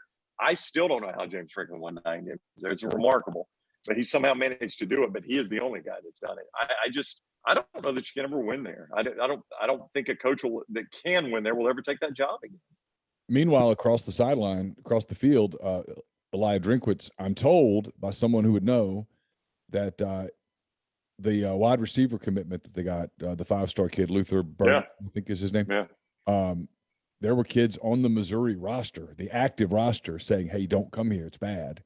That he's Yikes. kind of lost the locker room, that there's a lot of damage there, that he's got to fix a lot of internal things. So, as always, the league is full of drama, that's for sure. And it's before Oklahoma and Texas join. By the way, do you hear anything in Birmingham as to a timeline? Is it any chance that gets moved up? No, I thought it could be next year. Everything I hear here and from actually out in both the Norman and Austin areas is that 2023 at the earliest. I really thought it'd be next year. I just didn't think anybody. I didn't think the Big 12 wanted the lame duck. Now that they've got their replacements, get them in, get them going. I didn't think anybody wanted this lame duck situation. And I'm shocked that it would continue one more year. And I don't even really know, Neal, what it's going to look like. I mean, you and I, we're old enough to remember when Arkansas was leaving the Southwest Conference to come to the SEC. That got ugly. And now a lot of that was because Texas made it ugly. And Texas will be the one that's leaving at this point. But, I don't see anybody benefiting from this.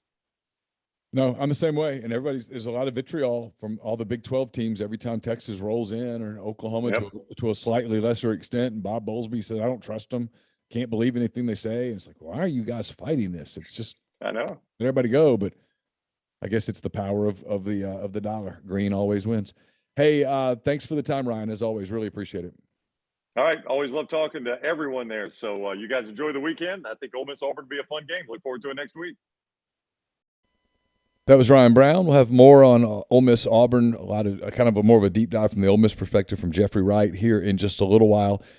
From a timing standpoint, I'm going to go to Ben Mintz next, and then we'll get to Jeffrey in a minute. Ben Mintz of Barstool Sports was in Oxford last week, and we talked about his experiences here. He's headed to New Orleans. We're talking about his weekend ahead. Obviously, Ole Miss, Auburn, the rest of the college football slate, and the NFL slate ahead from a gambling standpoint. Here's Ben Mintz of Barstool Sports.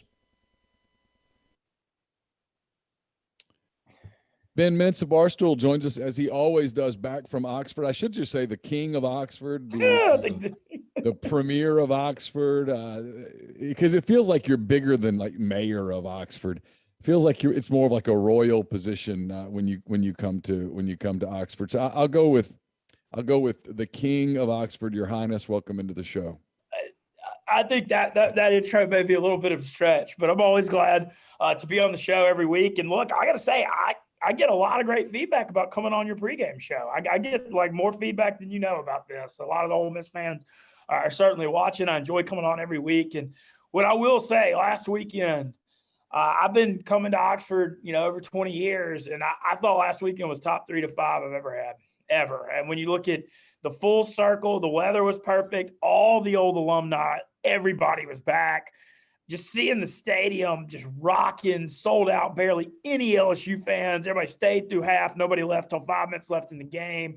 Just getting to kick the crap out of LSU. I mean, it was like literally heaven.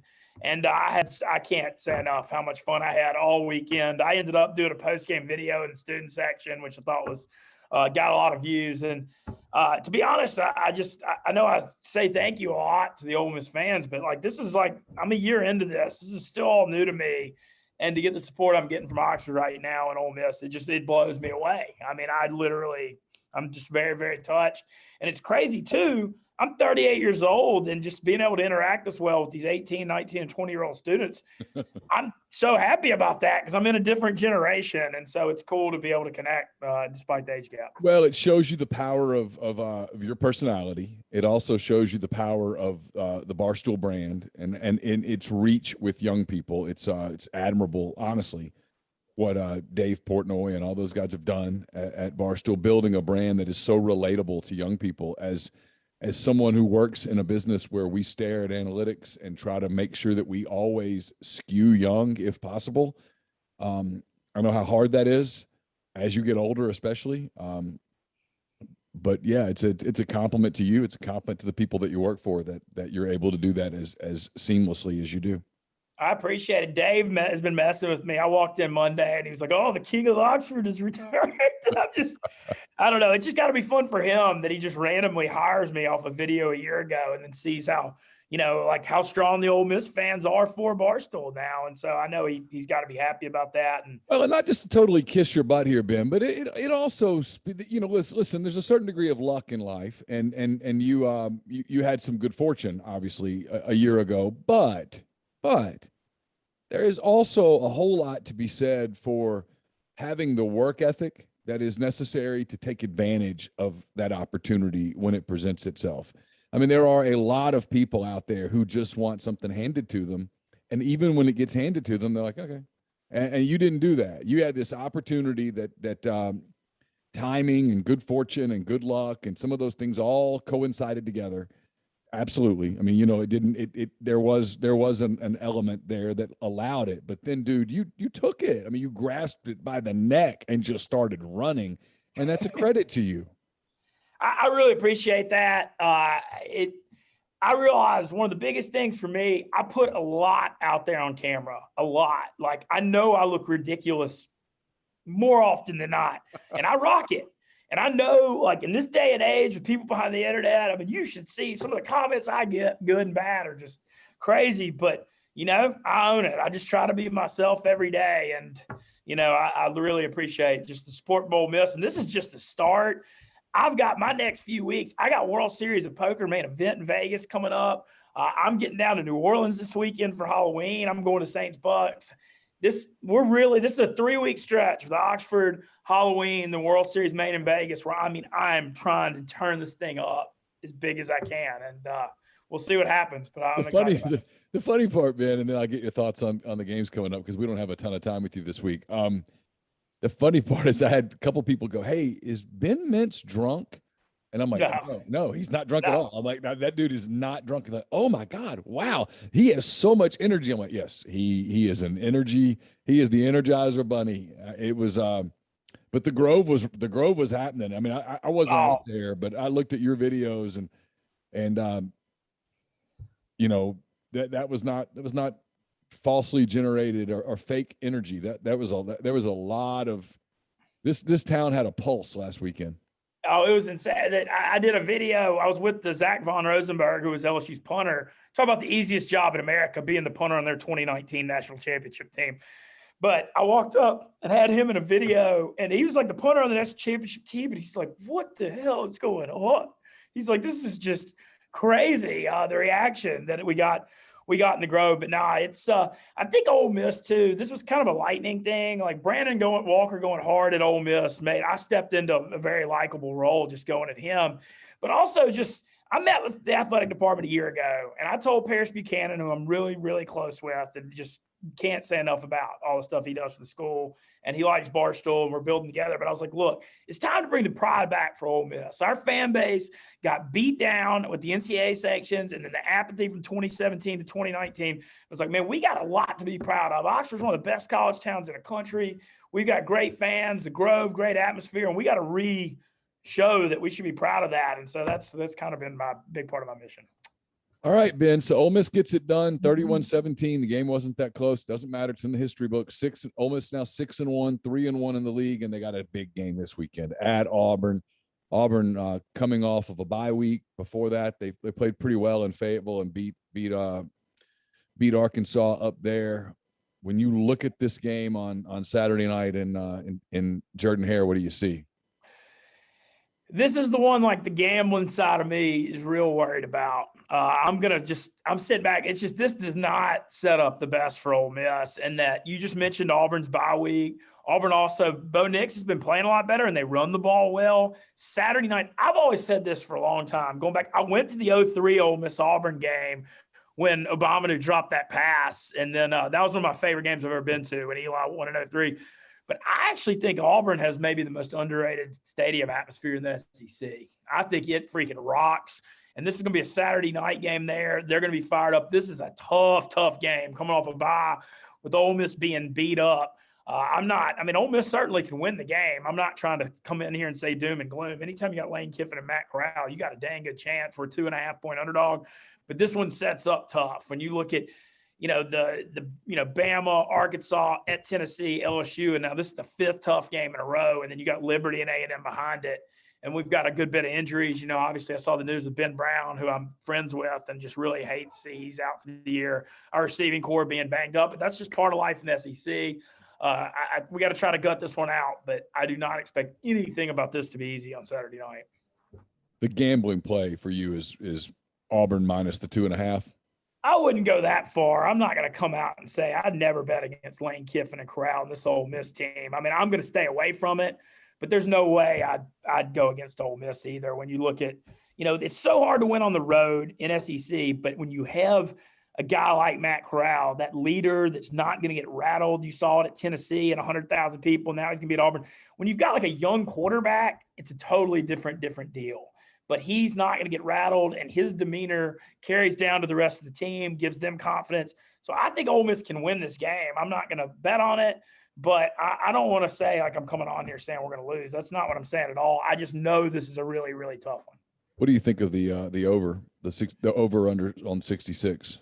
Man, you got to like all our totals. Like look at the last few weeks. 83 at 2.5. At Ole Miss, Bama went under by 20 points. Tennessee went under by 26. LSU went under by 18. Our over-unders are so inflated from last year, and they still are because everybody, Lane Kiffin, up-tempo. But since this receiving core has gotten real banged up, Ole Miss is having to grind it out a lot more. And we've seen how much Corral's had to run with his legs on 3rd down, how important that's been. And I still like the running game, but the explosive passing game isn't what it was. And obviously Elijah Moore is being missed. And so I think all our totals are too high right now. And then on the other side of it, let's give a lot of credit to this Ole Miss defense. Everybody loves to just bag on them. The effort in Tennessee and last week were incredible. You'll have 43 points total. The run defense allowed 67 yards last week after LSU. We talked about that in the game last week. We said LSU's going to try to run the ball, grind it out. 67 yards. Davis Price set the LSU rushing record the week before. And what Jake Springer's given them in the secondary, he's just adds so much to them. Chance Campbell has been a warrior all year. Otis Reese, Sam Williams, good pass rusher. The transfer portal has been very, very good to Ole Miss, but you got to give a lot more credit to this defense than they're getting nationally. I mean, they've improved so much in the last 2 weeks, it's shown. Is this the toughest game up on Ole Miss's schedule when you look at it? This is a really tough one. A&M is going to be tough too, even if it's in Oxford, because you look at how they're coming on and they're tough at the line of scrimmage on both sides of the ball, the way they can run the ball and their D-line. And so, I think it's either the Auburn or that one, but this one being on the road, I guess Ole Miss is a 2.5-point underdog here. I think Ole Miss would be favored by 3 or 4, probably maybe 4.5 over A&M right now. Okay. But yeah, I'm going to say this is the toughest left on the schedule, but it's not an easy schedule. I mean, how hard the Egg Bowl is going to be Thanksgiving night. That's going to be brutally tough no matter what. And then you got at Auburn and then A&M. So you got 3 tough ones left. And then the Liberty one, I know they're not as good as we thought they were going to be, but that's their Super Bowl completely. We've seen, and Ole Miss has had to deal with that with Memphis in the past. And so, yeah, it's tricky. A lot of football left. Kentucky and Mississippi State on Saturday night. That's a line. I think it's Kentucky -1 at Mississippi State. Kentucky's had an open date since that Georgia loss. Mississippi State whipped Vanderbilt, but everybody whips Vanderbilt. What do you think of that play? This one I've been going back and forth on all week. So State opened as a 2-point favorite. Now it's Kentucky by 1.5. Public's really on Kentucky. I mean, I kind of sneakily like Mississippi State a little bit. This is that Leach role I've talked to you about so much, where he's like an underdog and nobody's really believing in him kind of thing. They excel in this role. And like you look at Kentucky, I know they're a great story and all that. And, their biggest wins are over Florida and LSU, who, the names are a heck of a lot better than the football teams. And they caught them both at home. They did compete against Georgia, don't get me wrong, but this is a close game that could go either way. I kind of think I'd lean State as a slight underdog. I need some help on picks. Jeffrey Wright starting to run away from me a little bit. Michigan -3.5 at Michigan State. This is a game that if it weren't in East Lansing, I'd be all over the Wolverines here, and I think I still am, but Michigan State's played really well, and they can get after the quarterback. I'm on Michigan State here. I believe in home underdogs, especially in rivalry games. And also, you go back, look at the history of this game the last 10 or 15 years. Michigan State's played really well against Michigan as an underdog so many times. I think this is going to be a close game. Michigan could win close. Feels like it can go either way. So give me the home dog getting the 3.5, in my opinion. Texas +2 at Baylor. Dave Aranda's got the Bears playing well. Texas coming off of an open date after that Oklahoma State loss. They probably a little salty in Austin as they make the trip. What do you think? Yeah, this one I have a tough time picking. I'm a big Dave Aranda believer. I think he's done under the radar just such a spectacular job at Baylor, having to clean up that Art Briles mess. I mean, he stepped into a really weird situation, and to already have them beaten Iowa State and just the way they're playing, I don't think people are giving him the credit he deserves. And let's be honest, ask LSU what life's been like since Dave Aranda left on defense. Their fans didn't appreciate him.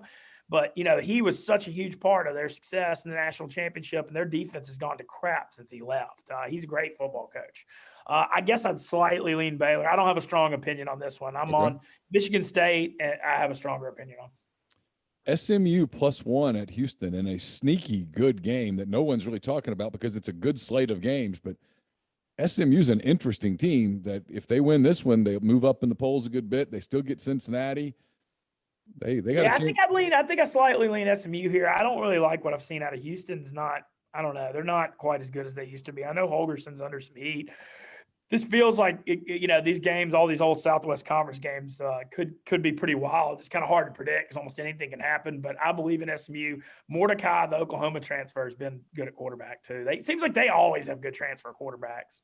SMU does. One more college game before I get your thoughts on the NFL. North Carolina +3.5 at Notre Dame.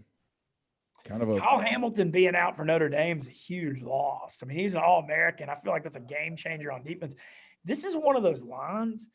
I feel like Carolina's going to fight them because Vegas puts this line out. Carolina lost at home to Florida State. They've been one of the biggest busts. I mean, we all know as Ole Miss fans, seeing the Phil Longo stuff. I mean, what are you going to do, I can't say I'm totally shocked, but they lost 2 NFL running backs who, for the Broncos and Jets, and an NFL receiver who plays for the football team. I mean, they really just can't, North Carolina's not a spot where they can snap their fingers and replace those guys. But this line tells me to take North Carolina. I think Notre Dame should be 6 or 7 here. And it only being 3.5, the way Carolina's played and Kyle Hamilton being out, something just feels fishy and weird about it. And so that's my thoughts, man. All right, that makes me feel better because I really like Carolina in that spot. Yeah. You're going to see Saints and Bucks at 3:25 on Sunday. That's a good game. It's a fairly good NFL slate, really. I mean, starting with Green Bay at Arizona on Thursday night, you've got Pittsburgh at Cleveland. You've got Tennessee at Indy. You've got Tennessee. Indy's great. Yeah, New England and the Chargers. You got Tampa Bay, New Orleans, Dallas at Minnesota is a sneaky good game. You've got the Giants and the Chiefs on a Monday night. Green Bay, Arizona Thursday night too in the Sayers. Yeah. This is a great weekend. I want to mention too. I didn't even mention the college game, so I hadn't been chirping about too much on Twitter yet. Any Ole Miss people that are going to be in New Orleans for Halloween, shoot me a DM. I'm going to Cincinnati Tulane, and I think I got a field pass for that 11 a.m. game. One of our good friends, big Ole Miss alum, works in the Tulane athletic department, Bank Shepard, who's a real good dude, and he kind of hooked me up with that. But Tulane's quarterback, Michael Pratt's coming off a concussion, so if he plays, I may take the 25, but if he doesn't play, I'll stay away.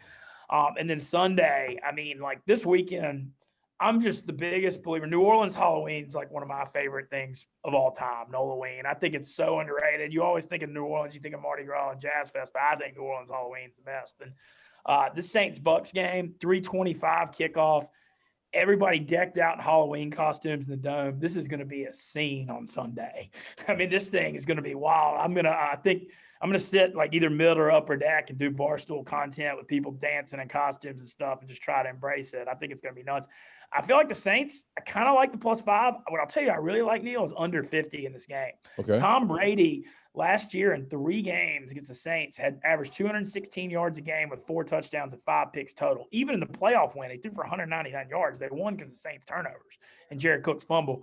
I mean, you look at how good the Saints D is playing, and then also Tampa, at New England and at Philly, they're not the same, hadn't played the same on the road. Antonio Brown's already been ruled out. Gronk, I'm not sure yet. I think the Saints are going to fight them. I don't have a ton of faith that the Saints score a ton of points either, but I could see this being like a 23-20, 2017 type game that goes either way. And I think the Superdome is going to be a huge factor. I mean, it's going to freaking rock on Sunday for this one. It absolutely will. It'll be a lot of fun to watch that game.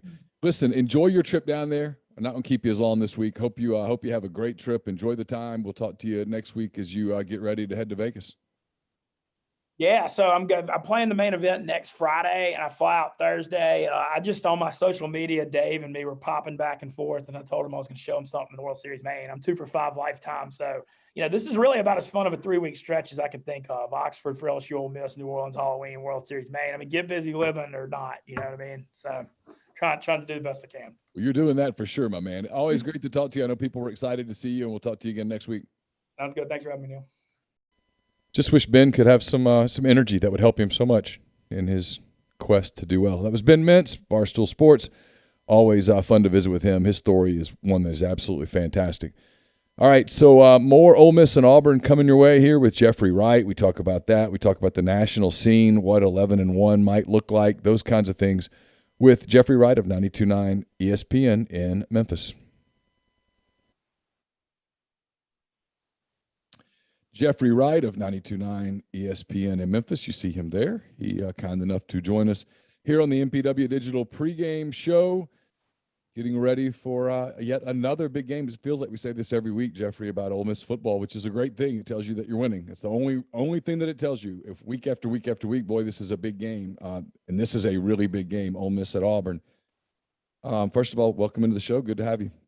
Pleasure to be here, and you're 100% right. I mean, I'll be honest, until it was asked in the press conference on Saturday, I didn't realize in the last 12 that this team was 10-2. I mean, I guess I could have done it in my head, but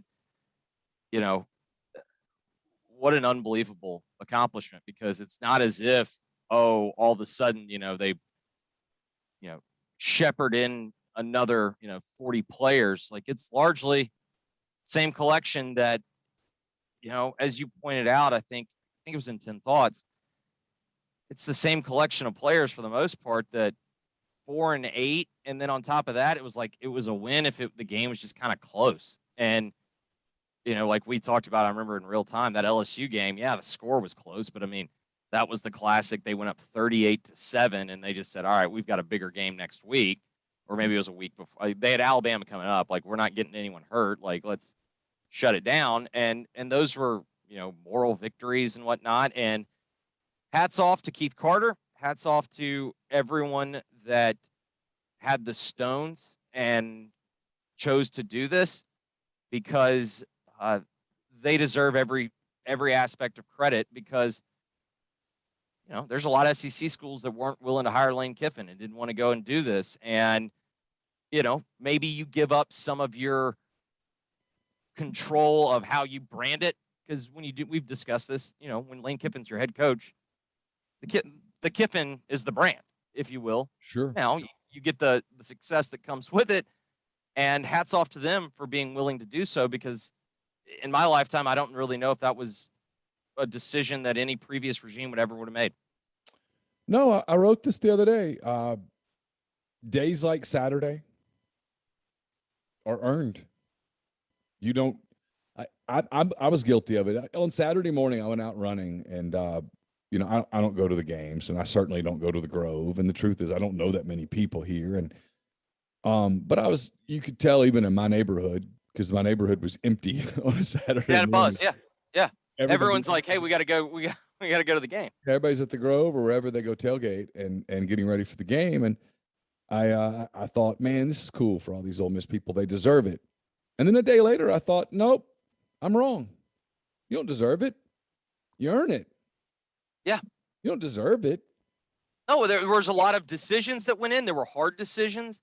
Yeah. And, to me, a big aspect of last weekend was, Neal, in my lifetime, even covering it, like the ups, the downs, I thought one of the cooler things was, and I understand maybe it was special circumstances with Eli, but the amount of former players that came back. And, I think about the successful programs, there's a lot of pride in the school, and there's the players come back, and it's an event and whatnot. And I don't know. I'm not saying that Matt Luke was intentional about not getting former players back, but what I am saying is that the momentum and the success of the program makes them sit there and go, I want to come back. I want to go celebrate this and whatnot. And to me, that is very encouraging. Well, I don't know Denson Hollis. I know the name. I don't know him. I don't think. I don't think he knows me. I tell people this all the time. I just don't have that relationship with the university like that. So if you're not coaching a team or the athletics director, I probably just don't know who you are. But his name has come up a lot in conversations that I've had with people over the last couple of weeks, and I think he deserves the lion's share of the credit for taking that task on and reaching out to a lot of younger players, like Tuberville era on. Yeah, guys my who lifetime. played. Yeah, guys who played for Tommy Tuberville, David Cutcliffe, Ed Orgeron, Hugh Freeze on. You missed one. I think in the past it was a lot of the Billy Brewer, and even before that, era. And so there's nothing. Listen, but you have to reach out to those guys. I mean, we talked about this when Romero Miller was on our show the other day. It was the first time I'd ever met Patrick Willis, and they've done a great job of really bringing Patrick back into the fold. And Patrick Willis is one of the best linebackers that have ever played in the NFL. And he's an Ole Miss guy, and he's a successful guy in business. And they've reached out to those people. Jarrell Poe was on our show, and Jarrell was so excited to be back at Ole Miss and to see so many of the people that he saw. And I think. Well, and the other aspect of that is those are two success stories. Patrick Willis, not really all that recruited. And, anyone that knows his backstory, the fact that he's not only been one of the greatest NFL linebackers of all time, that he's successful in life, that's a success story. Jarrell Poe was a punching line. How's this guy going to get into college and whatnot?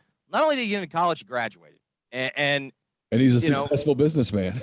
Exactly. I mean, you know what I mean? Like, these are success stories that should be promoted with your program. And I just think in the past, Ole Miss, whether it was negligence or arrogance or laziness, I don't know. I just think they kind of let the ball slip some. And then, look, and to your point, when the program sucks, people aren't in a hurry to get back. You're getting beat up by the NCAA and you're going 4-8 or 5-7 or whatever the case may be. And you're kind of an embarrassment. And you're sort of a punching bag. Are you really in a hurry to get back? And then, I think what Kiffin has done, and to your point, you're exactly right. Keith Carter and the people at Ole Miss deserve a ton of credit for doing it, because it would have been so easy to go, let's hire Drinkwitz. He's won at Appalachian State, sharp guy, not going to embarrass us. Do what Ross Bjork and them are going to do. Let's hire Dave Doran. Yeah. Solid coach. His teams never suck. He doesn't get in trouble.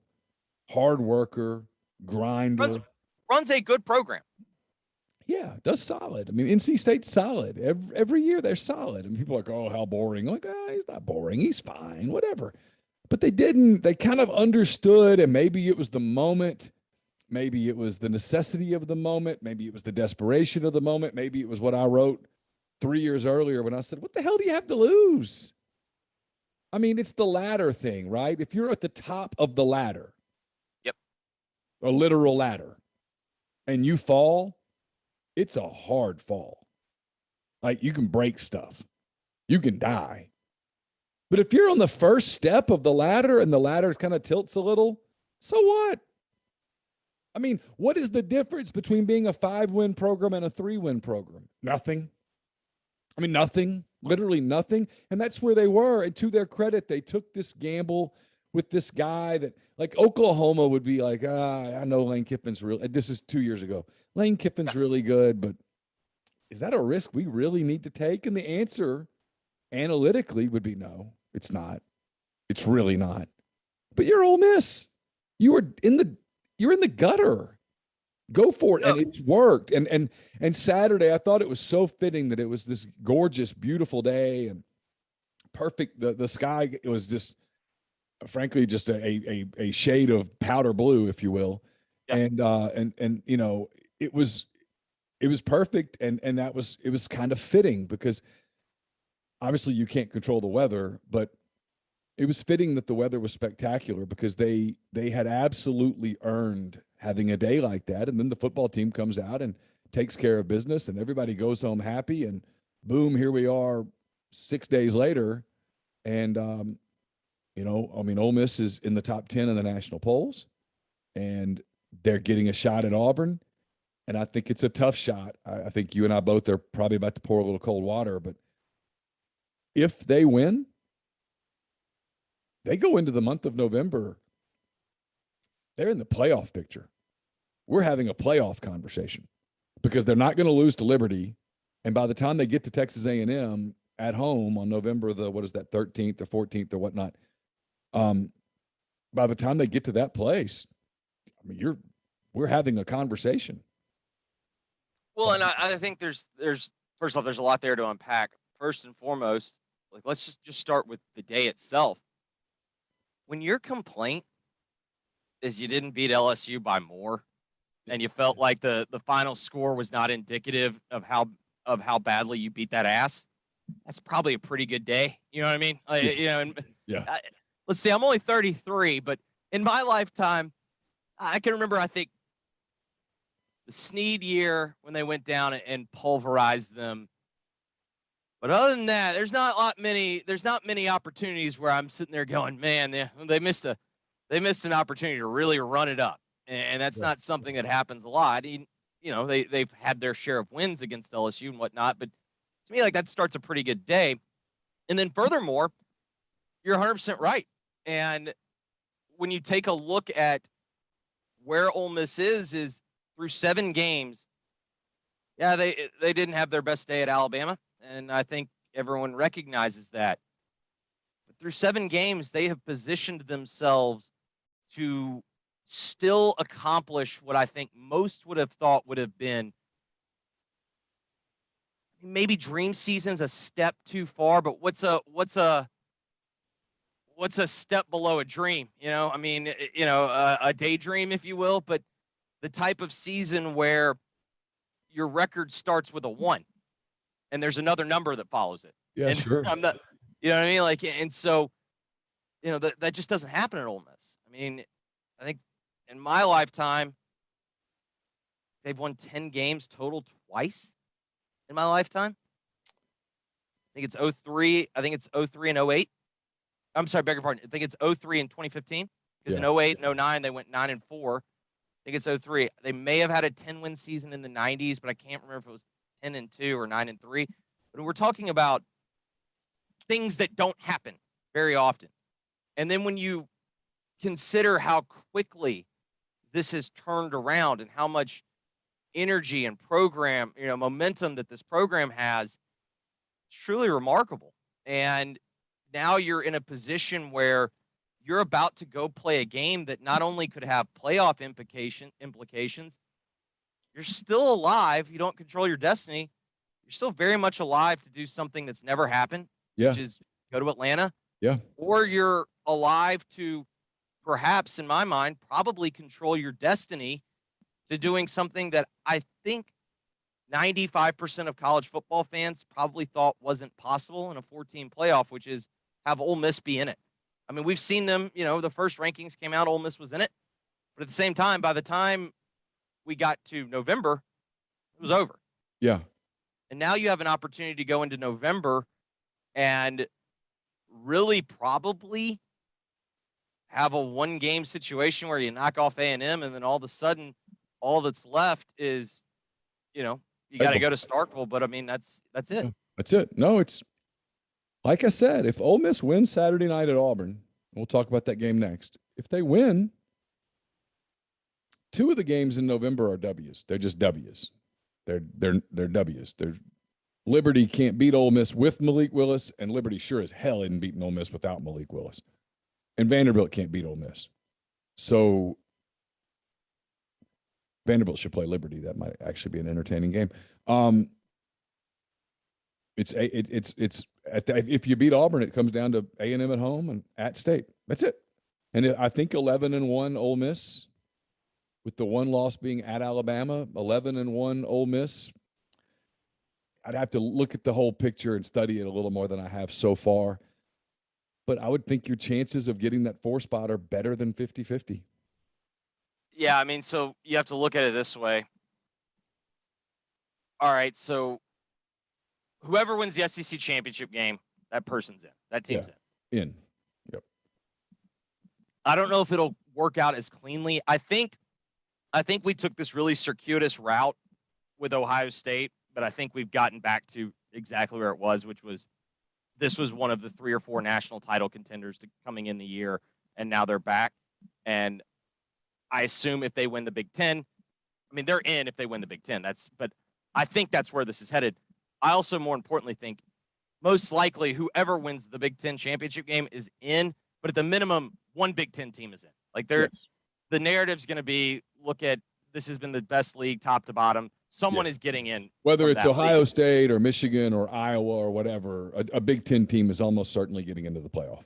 And while Oklahoma has not necessarily passed the eye test this entire season, there's something to be said for being undefeated. And now the meat of their schedule is coming up. I still think even if they trip up once, as long as they win the Big 12, and you're more than likely, if you trip up once, you're going to get the rematch in the Big 12 title game. You get the chance to, well, they did slip up in this game, but then they beat them on a neutral field. They're in, the 9 conference games, whatever they put, and then the 10th championship game, they're going to be in.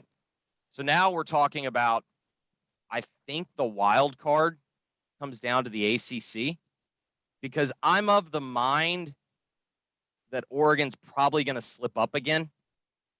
I've watched them a lot, and they were impressive last week, but it's still the same thing. Like, Anthony Brown is just going to cost them a game. Like, that's just the reality of it. Like, he almost cost them at UCLA in a game that they were up multiple scores in the fourth quarter. And that's just the reality of the situation. So I think the Pac-12's out. Cincinnati is still going to be there. I'm still not convinced that they run the table. More importantly, I am not convinced that undefeated Cincinnati gets in over 11-1 SEC team. Agreed. They won't have the resume. Well, and here's where the other aspect, and I know this was not part of it, and they'll never admit to it, but as you and I have said, I think, let's see, what year did this thing start? 2014? Yeah, it is a television product. Yeah. Who draws eyeballs? Lane Kiffin and Ole Miss, and perhaps the Heisman Trophy winner, whatnot. Like, that's going to be, because 11-1 Ole Miss probably has the Heisman winner. Because if Ole Miss goes 11-1 to get there, to beat Auburn at Auburn, to beat Texas A&M, and then to beat Mississippi State on the road on Thanksgiving night, Corral probably has to have big games. I would most certainly expect so. It's not a certainty, but if I told you, if the football gods came down and said, I'm only going to give you one piece of information, and that is Ole Miss goes 11-1. Yep. They win out. They go to Auburn and they win. They beat Texas A&M. They beat Mississippi State on Thanksgiving night. If I say that's the information I'm going to give you, Jeffrey, that's all I'm going to give you. And then I say, yes or no, Matt Corral won the Heisman, you're at least going to strongly consider yes. Yes, I most certainly would. The wild cards, and the reason why I say the ACC is the wild card is, okay, we can talk about, competition, whatnot. Like, Kenny Pickett's playing really good football. And the problem that Matt's having right now, and Lane has alluded to it, and it sucks that it's a problem, because in the end, his team is winning, and his offense is really good. And his offense is really good because he's the quarterback. Like, that's the reality of the situation.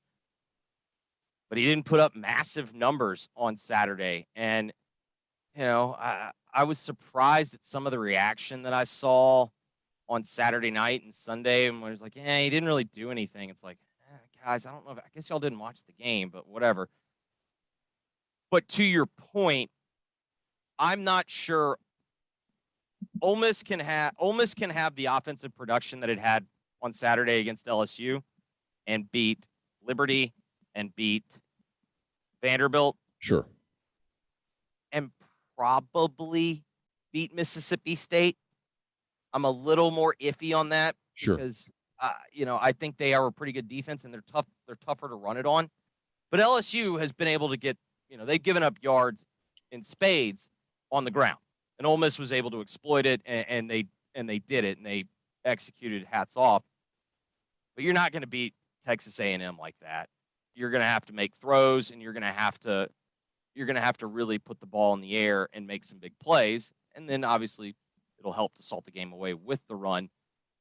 But also, as we've mentioned, big aspect of that game for me is that game's in Oxford. And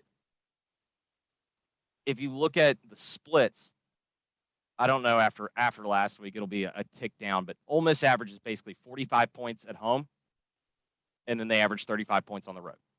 And I don't think that's coincidence because of the reasons that we've talked about a lot on this program and after the games. Communication, stadiums are louder. They're not able to tempo you to the level that probably they would like and get you into formations and whatnot. The fact that A&M game's at home, I think that's a big aspect and a big positive, because I think to beat A&M, they're just going to have to go put up a number and A&M and hope A&M can't chase them down, which I think is entirely possible. But this week, that's not the case. And so I think you're spot on when, you turned the page on Saturday night right off the bat. This is awesome. Everybody celebrate it. You deserve the feeling and all that you had on Saturday. But if this is real now, this is the second toughest game on the schedule for Ole Miss in my book. If you rank the 12 games, this is the second toughest game behind at Alabama. It's going to be really difficult. And it's not because Auburn's some great team. It's not. It's not a great team. But it's a stylistic problem. It's a stylistic problem. It's a physical matchup problem. And Auburn's fresh.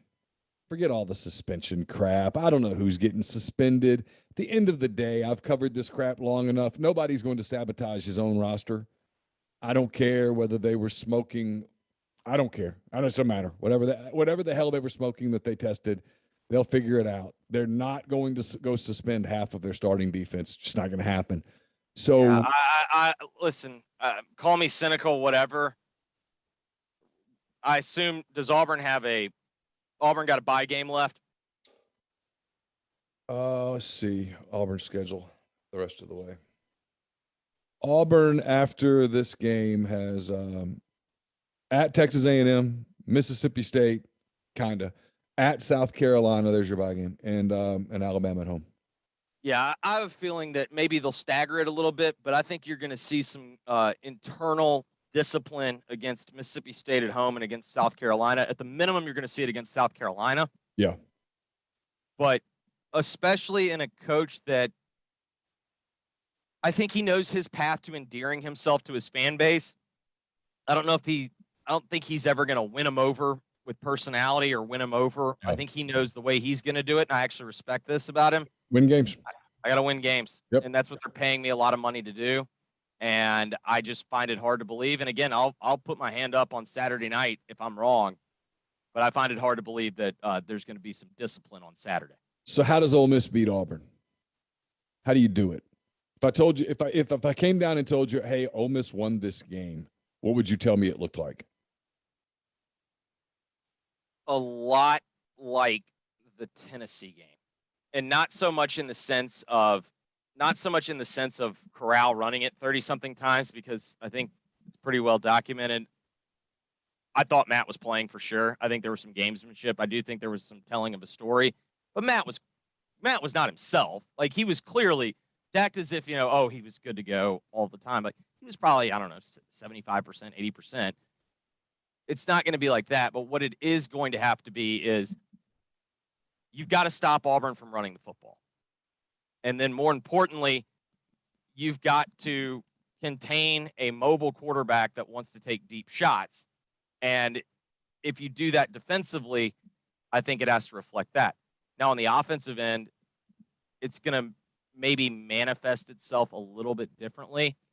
But I would actually argue that the defense most similar to Auburn in terms of a scheme and in terms of an approach, maybe not necessarily scheme, but more approach, is Arkansas. So you got to be very disciplined because they're gonna try to rush 4 and control it with their down 4, and then they're gonna play coverage behind it. And so you're gonna have to be very, very disciplined, and they're not gonna probably give you the explosive unless, we saw Ole Miss got explosive plays in the second half because they were able to kind of ram, we talked about with a battering ram, the Arkansas defense, and it started to open up things on the outside, and they hit some double moves and whatnot. But also, Lane Kiffin said as much, they spent a year scheming up that game. And that was a year's worth of work. That's not necessarily going to be the case this time. They're going to basically keep everything in front and want to play red zone roulette. And so you got to be really good in the red zone. And you're going to have to be patient and understand probably sometimes punting's going to have to be okay. And to me, that's going to be a big part of it. I'm more interested to see what is the philosophy from Lane on this game, because it's a different test than Alabama was, because Alabama has an explosive offense. Well, Auburn, I don't think anyone would mistake for an explosive offense. So does that change your calculus a little bit? And then also the metrics would also tell you there's a difference between being a 2-point underdog and being a 17-point underdog, or whatever they were, 14.5, 15, I don't remember, on the road. But I am curious to see kind of how that plays out. I think he goes for it. I do. I think that's just his nature. I think he's going to play a very non-conservative game. I think he knows they've got to go for it to win. And honestly, I don't necessarily disagree. I mean, I don't either. We've talked about some of the decisions he's made, like, what are you doing? In fairness, I went and looked it up on the database that I have. He leads the nation in fourth down decision-making and turning it into points, by a significant margin. He's basically a standard deviation over. It's frankly part of his game he doesn't get enough credit for. He doesn't get enough credit for game management. He's actually very good at it. Yeah, and now the problem with that is that can also lead to the game getting out of hand. Your best chance to win, that's kind of I think where people make the mistake with analytics is thinking that it's more of boom or bust. It's more of sometimes the decision that gives you the best chance to win is not the decision that gives you the best chance to keep it close. The best example is Alabama. They could have played more conservatively, and instead of losing by 3 touchdowns, they could have lost by 2. Yeah. Instead of losing by 21, they could have lost by 13. Yep. But it's still a loss. I mean, Saturday night in Auburn, it doesn't matter if you lose by 1 point or by 20 points. I'm sure some fans will take whatever. Other than the betting line, does it really matter if you lose by 6 or you lose by 21? Does it really matter? It matters to me. I got a Neal's Picks championship I'm coming for. Well, that's true. You are going for the title here, but from a football standpoint. No, because to your point, though, it's the same thing that you said Saturday night when we were trying to guess the line and whatnot. It doesn't matter one way or the other. If Ole Miss gets out of there with 1 more point, that's all that matters, because that's all they need to do to set up everything else. The final month of a dream run.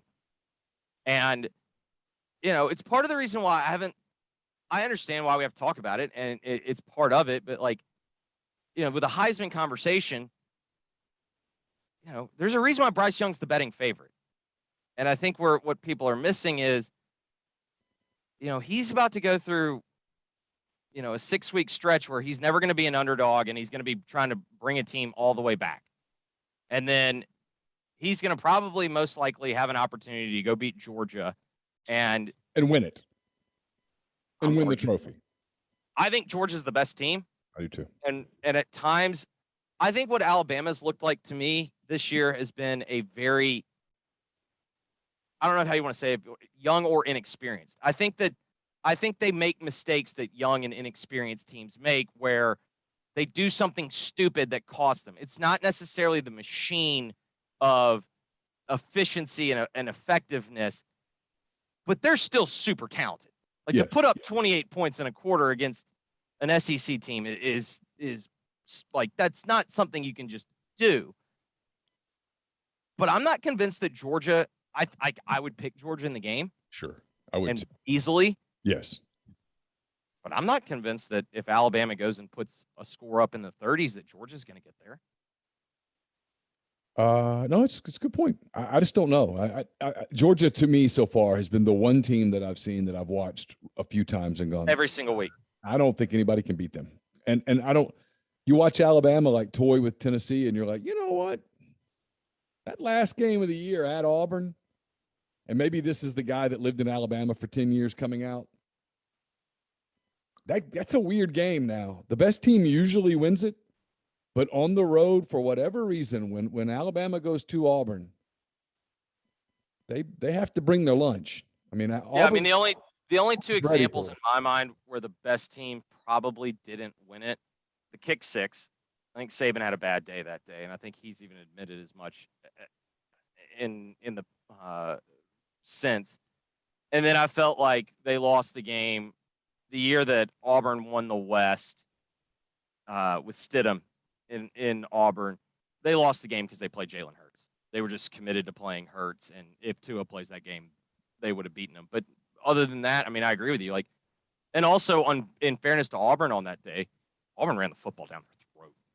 Like the kick six game was weird. You know, you had, I think Alabama missed something like 4 or 5 field goals. Like they had red zone opportunity. Like Alabama outgained them almost like by 60%. But I'm with you, man. Like that game, and it's why also it's fascinating to me though. It's weird in that I know Auburn will always get geared up for that game. But it's almost like if Auburn wins and beats Ole Miss on Saturday, that game becomes even bigger for them. And it's like maybe that's the more likely scenario for them to beat Alabama. But at the same time, that's probably a worse scenario for Ole Miss. Like to me, like it's a question of if you're Ole Miss, would you rather go 11-1 or would you rather win the West? And obviously, I think those will make the playoff standpoint. You'd rather go 11-1 and have Alabama win the West. Correct. Have Alabama go play Georgia, because if Alabama loses to Georgia, they're out. Now, if Alabama beats Georgia, Alabama and Georgia are both in, and you're out. Yep. But if that's the case, you're 11-1, and you go back to New Orleans and you have a party for a week, and it's still still a great year. And then the other question, by any measurement, no, they're 100%. The other question for me though is, what if Pitt does this? I mean, we keep waiting for Pitt to have the Narduzzi moment, and I'm not saying to act as if that can't happen. I think is idiotic. In the league they play in, they're really good. Well, I don't think it's a coincidence why they're undefeated in the league. You look at that league; they have the best quarterback. Yes, and it's the same reason why Ole Miss has a chance in every single game that they have. Yeah, remaining, they're going to have the best quarterback, and so they can go 11-1. They can also lose Saturday. They can lose to A&M, and they can. Don't act like it's not possible. They can lose at Starkville. No, the floor right now is 8-4. Sure, yeah. Absolutely. Let me ask to your point, that is an accomplishment in of itself. Oh, I've said that. You know, like we've talked about. The girls were home for fall break, and we were talking about football for a minute, and they were like, "Yeah, people kind of cooled a little bit or whatever. It's not quite as whatever. The Mississippi State game's next week, and it's going to be exciting and all that stuff." And I said, listen, Arkansas could still go 8-4, and think back where you were 2 years ago at just how horrible you were. 8-4 solid. 8-4 were a couple of games, Ole Miss, Auburn were really competitive games. I mean, shoot, you're on the right track. So let me ask, speaking of Arkansas, the game that sticks out in my mind with Auburn is the one they played at Arkansas, where Nix was so good. Was that Bo Nix taking advantage of a Catalan didn't play that day? Arkansas was 7 days removed from that emotional loss in Oxford. I think they left a lot on the field at Vaught-Hemingway that day. Was that a product of that, or was that Bo Nix getting comfortable in Brian Harson's offense? I'm not necessarily sure they have to be mutually exclusive. To me, what it really was a bigger product of Auburn's getting pretty good at running the football. Yeah. Like they seem to be kind of finding a groove. They've kind of figured out what works. And then on top of that, when you're running the football, unlike in Gus's offense, I mean, everyone can say, well, it's still play action pass, whatnot. It's like, yeah, but it's a lot different. It's not a play action pass where you're rolling to the side that your receiver's on and you're bringing the defense with you and you're having to make a really tough pass. Now it's post patterns where a guy's able to get some separation and you're giving him some better throws. And it's a progression now. And instead of with Gus, it was, okay, you're throwing to X, or you have a mesh point read, and then if you do throw it, you're throwing it to Y. Yes. Not hey, you're going to read here, go here. Or hey, you're going to this one guy. Yeah. And then if it's not there, good luck. I mean, if it's not their run. Yeah. Yeah. I mean, it's this is a totally different deal, and he's a super athletic kid. Like Chance Campbell said the other day, he doesn't get enough credit for how athletic he is. And Nix is a really good athlete. He can move. He's elusive. He's strong. He's bigger than you think too. He's a big boy. It's what if you told me, hey, I could have any stat line to look at before I made a prediction, I'd say give me Bo Nix's and just tell me what it looks like. Because if he's 21 of 26, they're winning the game. If he's 14 of 26 with a pick, 170 yards or something, I'm like, they might have an issue. That place gets loud at night. It gets special at night. It really does. And I mean, I've been to Tiger Stadium, I've been to the Swamp. I still think the loudest I've ever been, and again, obviously where you're sitting in the stadium, I think matters to a certain extent. But the sound of the crowd when they thought Obamanu caught the pass in 2003 to the silence, and maybe it was the juxtaposition of an amazing eruption followed by a recognition of, and then just dead silence.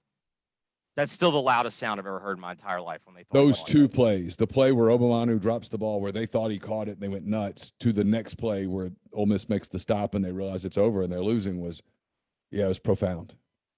I was trying to look up offensive plays in their game log. All right. So in their losses, so they lost at Georgia, Georgia at home, and then to Penn State. I mean, he was sub 55% in both. In fairness to him, in the Georgia game, that was more of his guys dropping balls. But I think the number I want to see, what I want to see is yards per rush. Because if you look at it, when they win, they basically are getting 5 a carry, and when they lose, it's sub 4. Or it's 4.5, in the Penn. They ran the ball pretty well against Penn State, but they still lost. Like if they get to 5 a carry and they're averaging 5.4 right now, like I think that's kind of throw it well at all against Penn State. No, they didn't. Nix he made some big plays, but there's no question. I also give Harsin credit for this. Biggest decision he's made this year, other than getting vaccinated, if he did. Biggest decision he made was sitting him down that second half. I think we've seen a different quarterback since when the Georgia State game, when he sat him down at the half and Finley got to come in and lead the charge. And it's that awkward moment of, hey, you're supposed to be rooting on, you're supposed to be rooting on your teammate, but you're not super happy to be rooting on your teammate because in the end they won the game because they didn't play you. Like that's a tough, you can say that's a selfish mentality or whatnot. Anyone's played sports and been in a similar situation, you got to be rooting for the team, but that doesn't make it easier. And I think that really motivated him, and it's really changed him. And then Harsin has really improved, I think, his footwork. And maybe we've talked about it. Maybe that's just the byproduct of having a structured offense. But yeah, I think probably in the end, I mean, like, let's be real. Let's not make it complicated. I think if you can tell me I can see one stat, I want to see the turnovers. Yeah, because if one team has 3 and one team has 1 or none, you know who's winning the game. Yep. All right, let me get your thoughts just real quick on a couple of other games that are out there that have some national implications. I got to tell you, what a sports week. What a week. We got World Series. Yeah. We've got a great NFL slate. We got a really good college slate. Like, it's a great week of sports. Michigan State's a great game. Iowa, Wisconsin's a very interesting game. Texas, Baylor is interesting. Baylor's right there. You talk about Pittsburgh. They get Miami and Manny Diaz in deep trouble. I'm just going down games that just catch my eye a little bit. I mean, even Iowa State at West Virginia is interesting. You've got Georgia, Florida, which is not particularly interesting other than the fact that CBS just is obsessed with it. Well,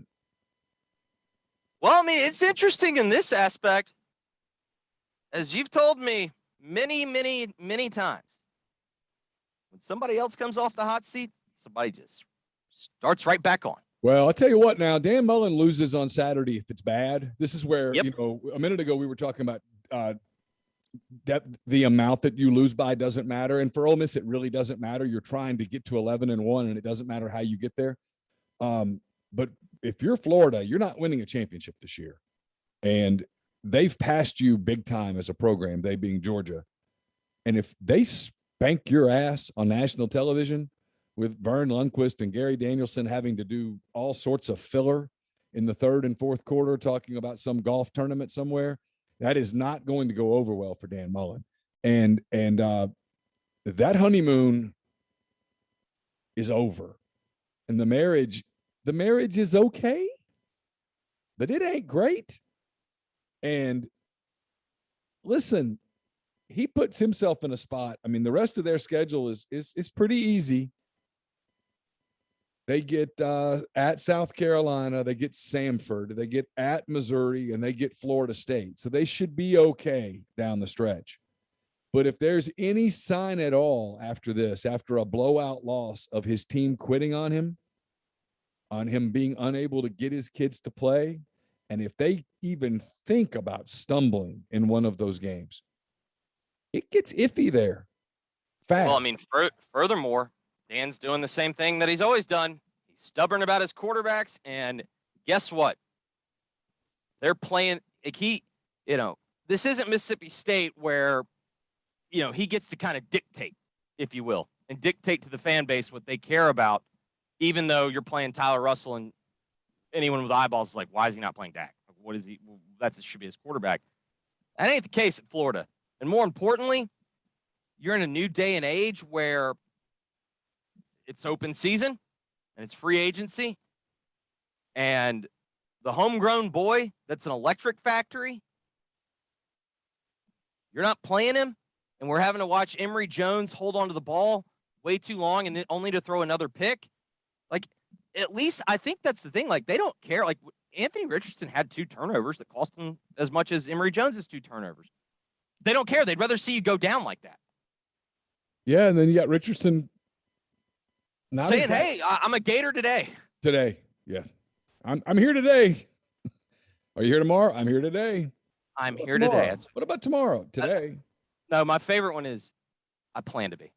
Yeah. I mean, by the way, we didn't discuss this. I didn't know this.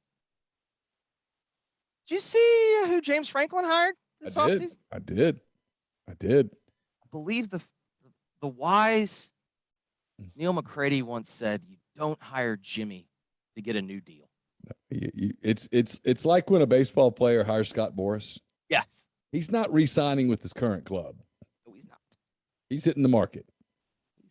And Franklin, not even hiding that he's pretty distracted right now. Illinois got a big club. LSU wants him. USC is interested. Jimmy can get that done. Jimmy can get that done. And I have so you faith. bring up Mullen, and you wonder, would Dan Mullen go, hey, I'll start over at Penn State? Or what if Nebraska decides to move on? Yeah. You know, their argument now is they want someone that can coach, and that's what Dan can do. Like I think It's like Jeffrey. I get people that ask me, and I get the question. I totally get it. I appreciate the mailbag question. Hey, what about transfer quarterbacks? And my answer is, okay, I understand why you're interested. I get it completely. And the whole Spencer Rattler thing is real. Just know this: before you can answer all these questions, we've got to get everybody on the ride. We've got to tell everybody, hey, is everybody in? Get your arms and feet inside the ride, because here we go, and you got to spin. And we're going to spin that carousel really hard. And maybe harder than ever because of the jobs that are open. And when you get through with the carousel spinning, well, then you'll look up and go, okay, who got off the ride? Okay. All right. Who's sitting where now? Yep. Okay. Now we can talk about quarterbacks. Yep. And so that's kind of where we are.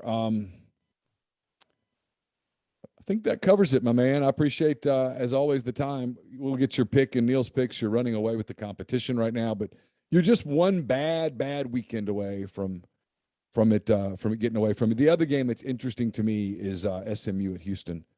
That is a really interesting game. Kentucky at Mississippi State's an interesting game. We'll talk about those with Ryan Brown on Inside the SEC, but those are some interesting contests that Kentucky. Oh, I think it is a fascinating weekend because it's kind of it's now kind of a all right. Who's for real? Yeah, it's who's going to be. It's a mini carousel ride this weekend on Sunday morning. You wake up like, okay, well, who's sitting in the good seats on the carousel now? Oh no, there definitely could be some separating the wheat from the chaff. Yeah, Jeffrey, as always, my man. Thank you for the time. All right, man. Be good. That was Jeffrey Wright. Always appreciate his time each week here on the MPW Digital Pregame Show. That'll do it for today's show. Really appreciate Pete DeWeese, Ryan Brown, Ben Mintz, and again, Jeffrey Wright for their time each week on this show. Hope you all have enjoyed these previews each week. We'll be back on this evening. If you're watching in the live stream, we'll be back in a couple hours with Hand Raise Guys. We'll make that our Friday morning Oxford Exxon podcast. And then on Saturday night, it's Ole Miss and Auburn at 6. As soon as that game ends, we'll start the MPW Digital postgame show presented by our friends at Walk-On's Sports Bistreaux. We'll talk to Jeffrey Wright. We'll talk to Brian Rippey. And we'll take your calls on the Rafters Music and Food Hotline. Thanks to everybody who's been in the stream today. Thanks for everybody who is watching the show. Please recommend this to a friend. Hit the like button. Subscribe to MPW Digital. And we'll have planning to have a form of a war room up in the morning at rebelgrove.com. If you want to read that, subscribe to rebelgrove.com. Price is like $8.64 a month if you subscribe monthly.